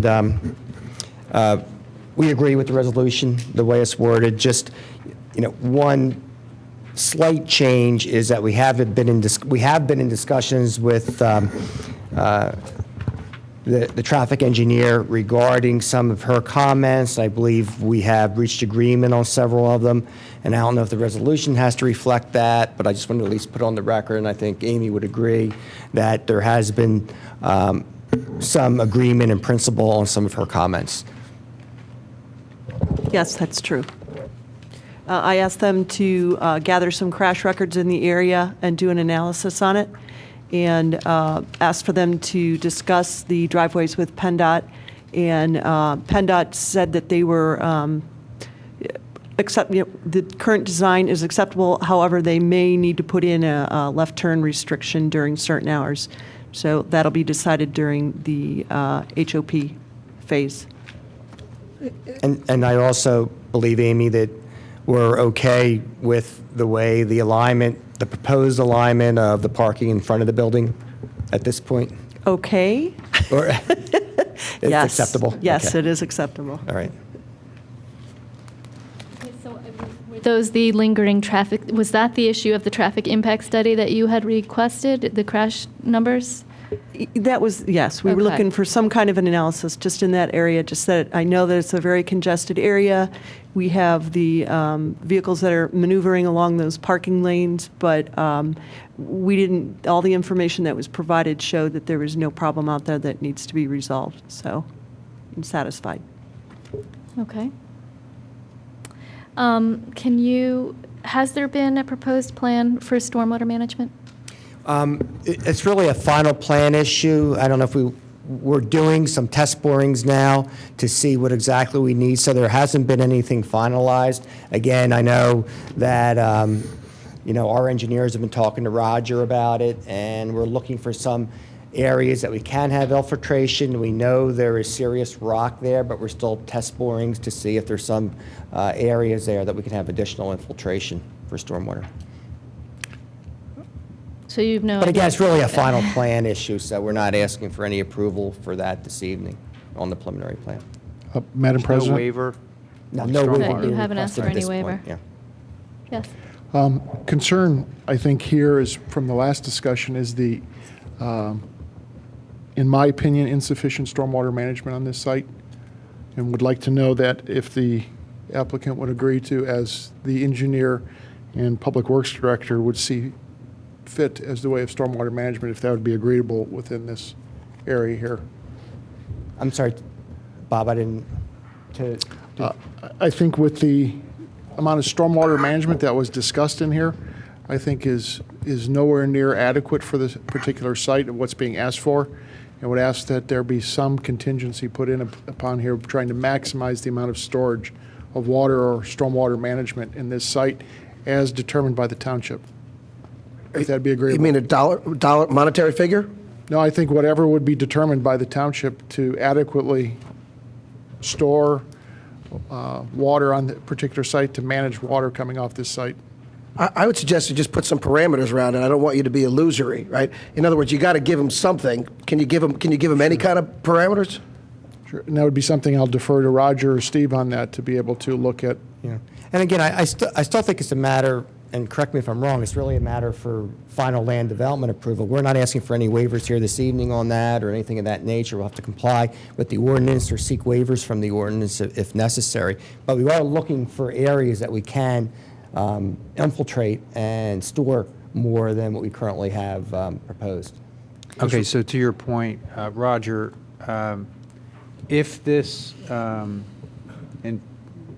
site proves to be problematic in terms of infiltration, would this fail final approval? I mean, that the regs are the regs, and if the site doesn't, I don't see the waivers. If they're here, please tell me where they are, because No, the applicant's not requesting any waiver of stormwater at this point, and as they stated, they're attempting to do additional testing in there to see what can be done there. There are provisions in the ordinance that if you cannot address the stormwater on your site, that doesn't mean 100% you can't develop that site, but there are other provisions that kick in, and other methods that they can attempt to do with the rain gardens or a type of facility like that. So I have been working with the applicant's engineer to try to come up with something. There has been additional testing that we requested that they're attempting to do now to see what more can be done on that site. So in January, your letter stated, we recommend that a conceptual plan of proposed stormwater controls be prepared at this time, acknowledging that permeability tests were performed and there was ineffective infiltration. But that hasn't happened at this point. There hasn't been a conceptual plan. There has been, There and has that been. was what you caucused on at the last meeting and had commented on. And that was the rain garden in the corner? That's correct, yeah. Mhm. Which is actually taking stormwater from the adjacent parcel and not their parcel Right. here. Which that's a provision of the ordinance that permits them to do that. If they cannot address the stormwater on their Right. site, they can address stormwater on adjacent parcel.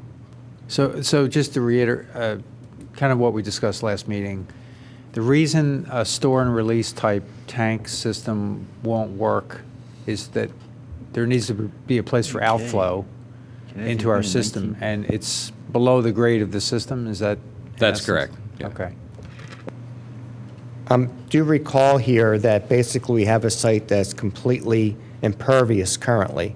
We're adding approximately 2,400 square feet of green to this site as it exists today. And we do understand there is no stormwater management in this site now. We're certainly going to be adding stormwater management, but again, we know that that there is an ordinance in place, that we would have to comply with whatever the ordinance is or ask for waivers, and that would be a matter for final land development. Well, I think that Bob's got a good point here, that there's no reason we can't address it right now and that we should try to pin it down, or whoever it was. Well, I mean, it sounds like there might be waivers. We don't know what the waivers are from. They may not be able to handle it on site. Can they discharge into the street, Roger, from an outfall? I don't believe so on this site. They discharge to the street now overland. Well, I mean, I'm talking about holding it, and I mean, if the board's inclined to approve this, you can attach an additional condition which essentially says that they will do stormwater management on the site to the maximum amount possible and subject to the township engineer's approval. So we're not in an argument about waivers, and Mr. Cornelia will say, well, we're complying with the ordinance, but maybe they can go beyond the ordinance a little bit. Now, Mr. Cornelia won't be all that comfortable because that might be too discretionary with the township engineer. Or you could table it tonight and come back and have something more specific. Can you John, react to that? actually, What is your reaction to that condition? I'd have to turn to the applicant on that, Sean. I mean, I don't.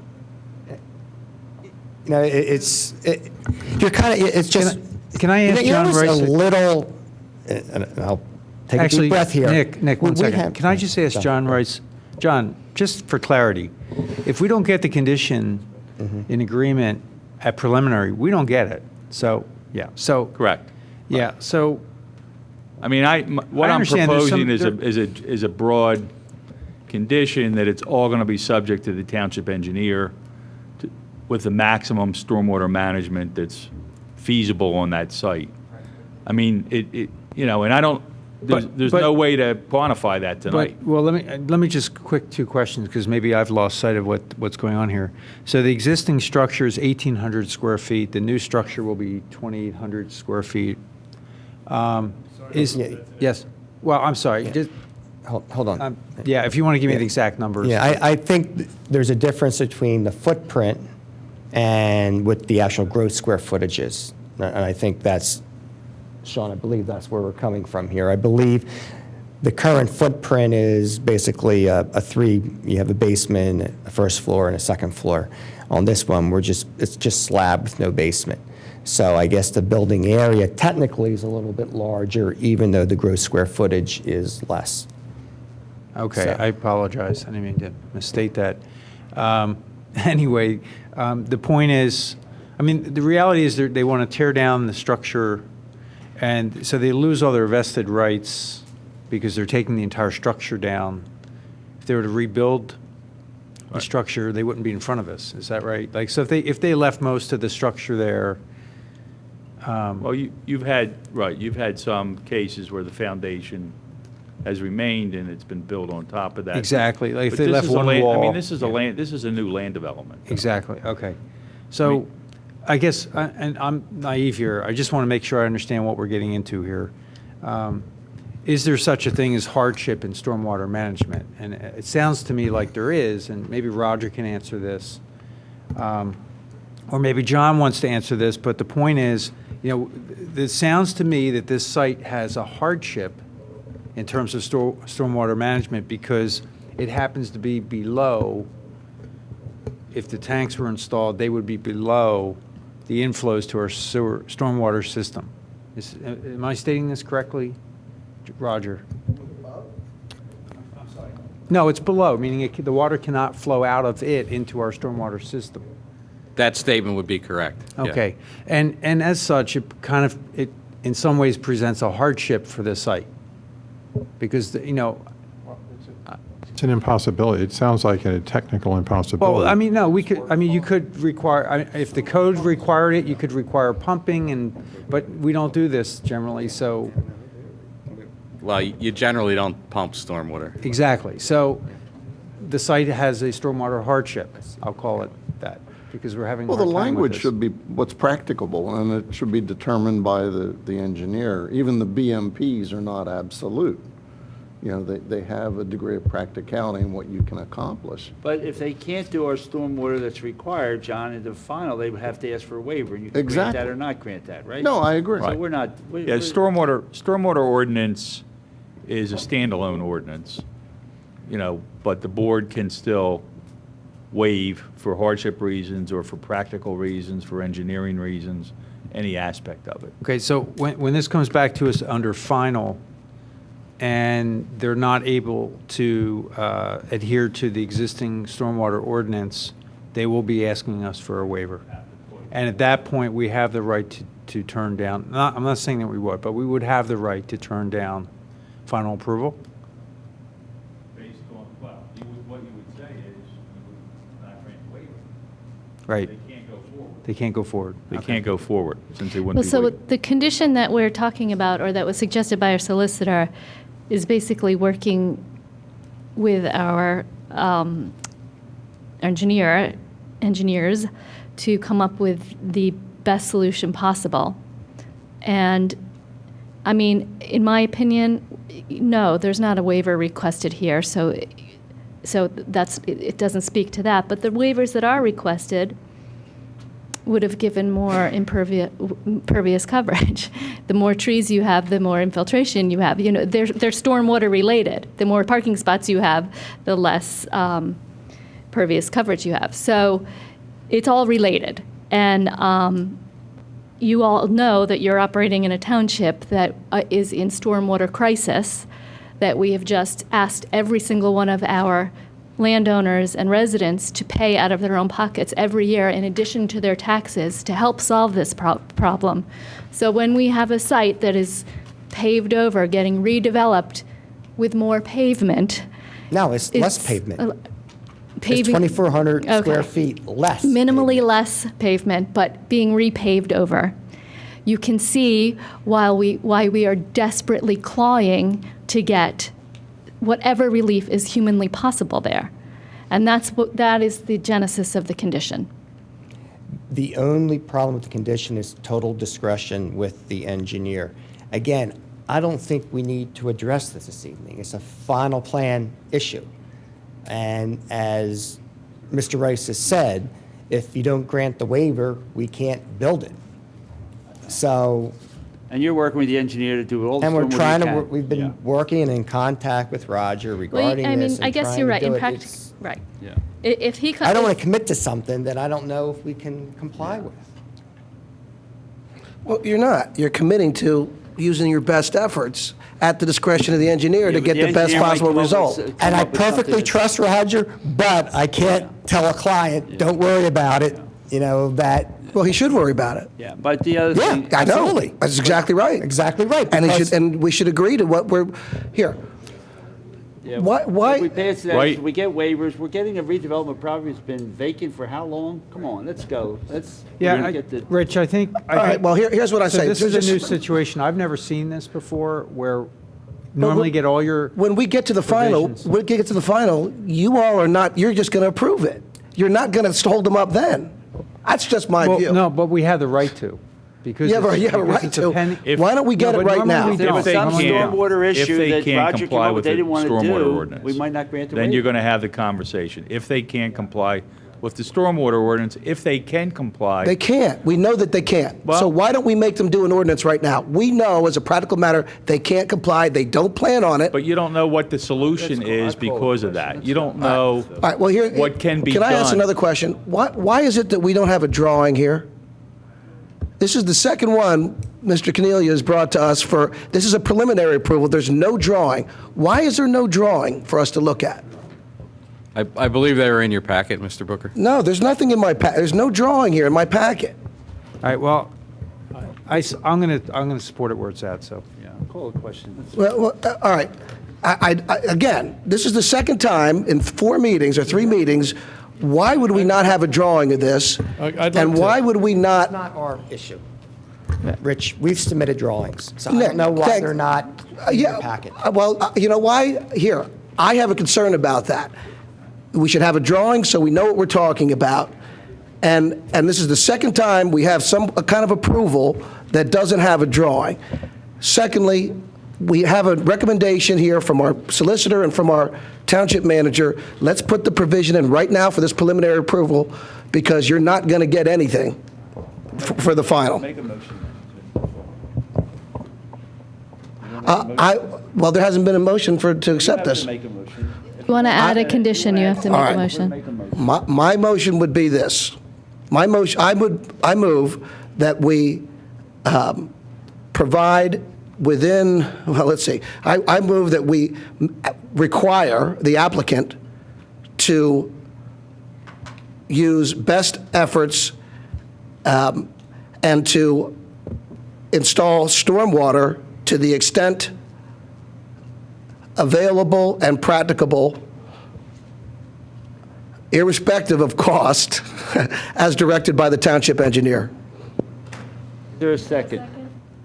Okay, the motion fails for lack of a second. Is there call somebody the want to? What do we want? What do you want? What do you want the motion to be? You killed me on the regardless of cost. I mean, Well, that has to be part of it. I mean, you have to, yeah, that could. Come on, it's late. Game's on. All right.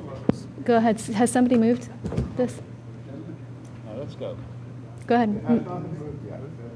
It has not been moved yet. So I will move the preliminary plan approval under Resolution 2014-35 of 613 West Lancaster Avenue. Second? Any other commissioner comment? Any staff comment? Any public comment? All those in favor say aye. Aye. Any opposed? Passes 5-1. And gentlemen, I hope that when you come back for final, that our staff gives you glowing reviews that everything that was possibly done on this site for stormwater management has been done. Thank you. Okay? Thanks. I would just say that's a bad resolution because they are going to need a waiver. They should have put it in right now. Well, and if we don't want to give it to him, we won't. All right, so on to the rest of the agenda. Parks and Recreation, Commissioner Nagel, do you have anything? Yeah, a couple quick items. As many of you know, we had a Zumbathon at the RAC over the weekend. We had 100 participants, so that's, I'd say, a big success. The Extravaganza was held at Villanova on Sunday. You couldn't have asked for a prettier day, and I understand there were 3,000 people there, which is just, it just proves once again, our community is dying for community. And anytime we have one of these kind of events, they are super well attended. Two other things coming up on April 22nd, which is a Tuesday, we have Arbor Day, and I'm sure we'll hear about what things are planned for Arbor Day. And the Wheels of Wayne is Sunday the 27th. And that was a lot of fun last year, and I think it'll probably be even better this year because people talk so positively about it. That's all for Park, and there's a meeting tomorrow night. Thank you, John. Finance and Audit, Commissioner Fisher, do you have anything? No report. Public Safety, Commissioner Spengler. Library, Commissioner Booker. No report. Public Health, Commissioner Nagel. No report. Is there any old business? Old business. First of all, I got to say, I don't understand why we're hiring another, first of all, we don't know anything about how the first planner for the must was picked.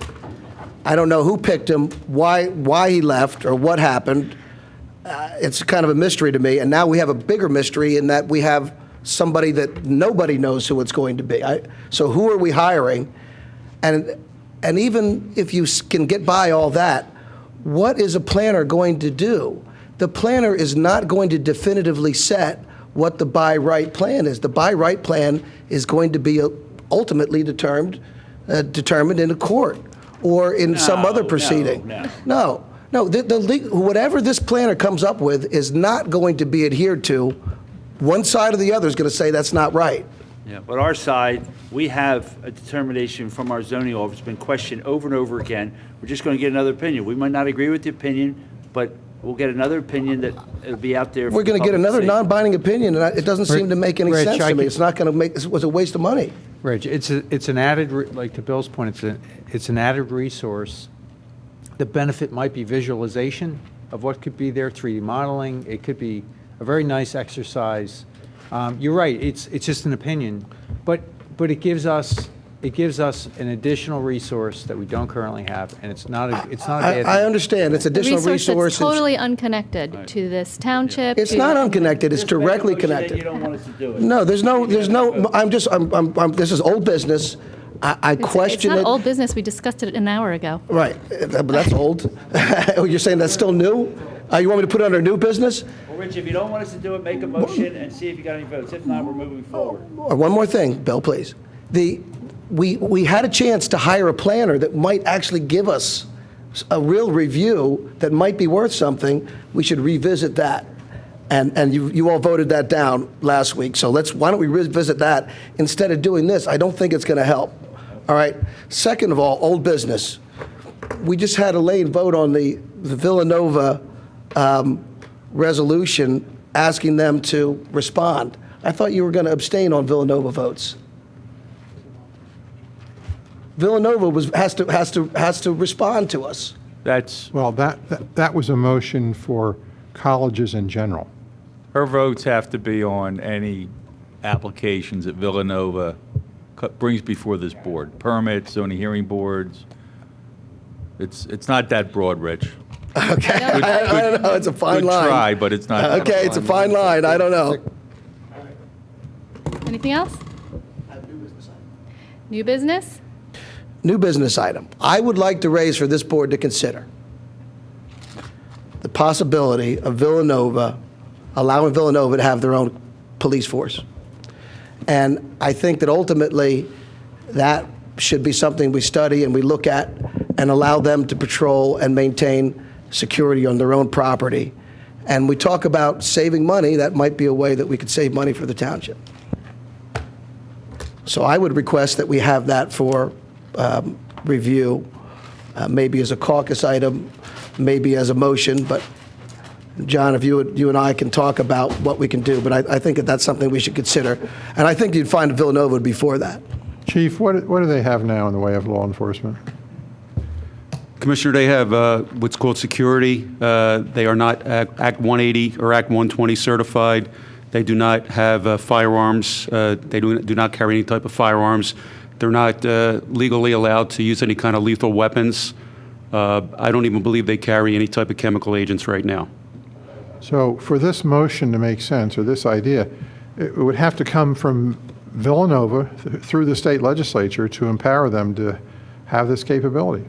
That is correct, and Villanova has been in the talks amongst their staff, their university, looking at the feasibility of developing their own police department.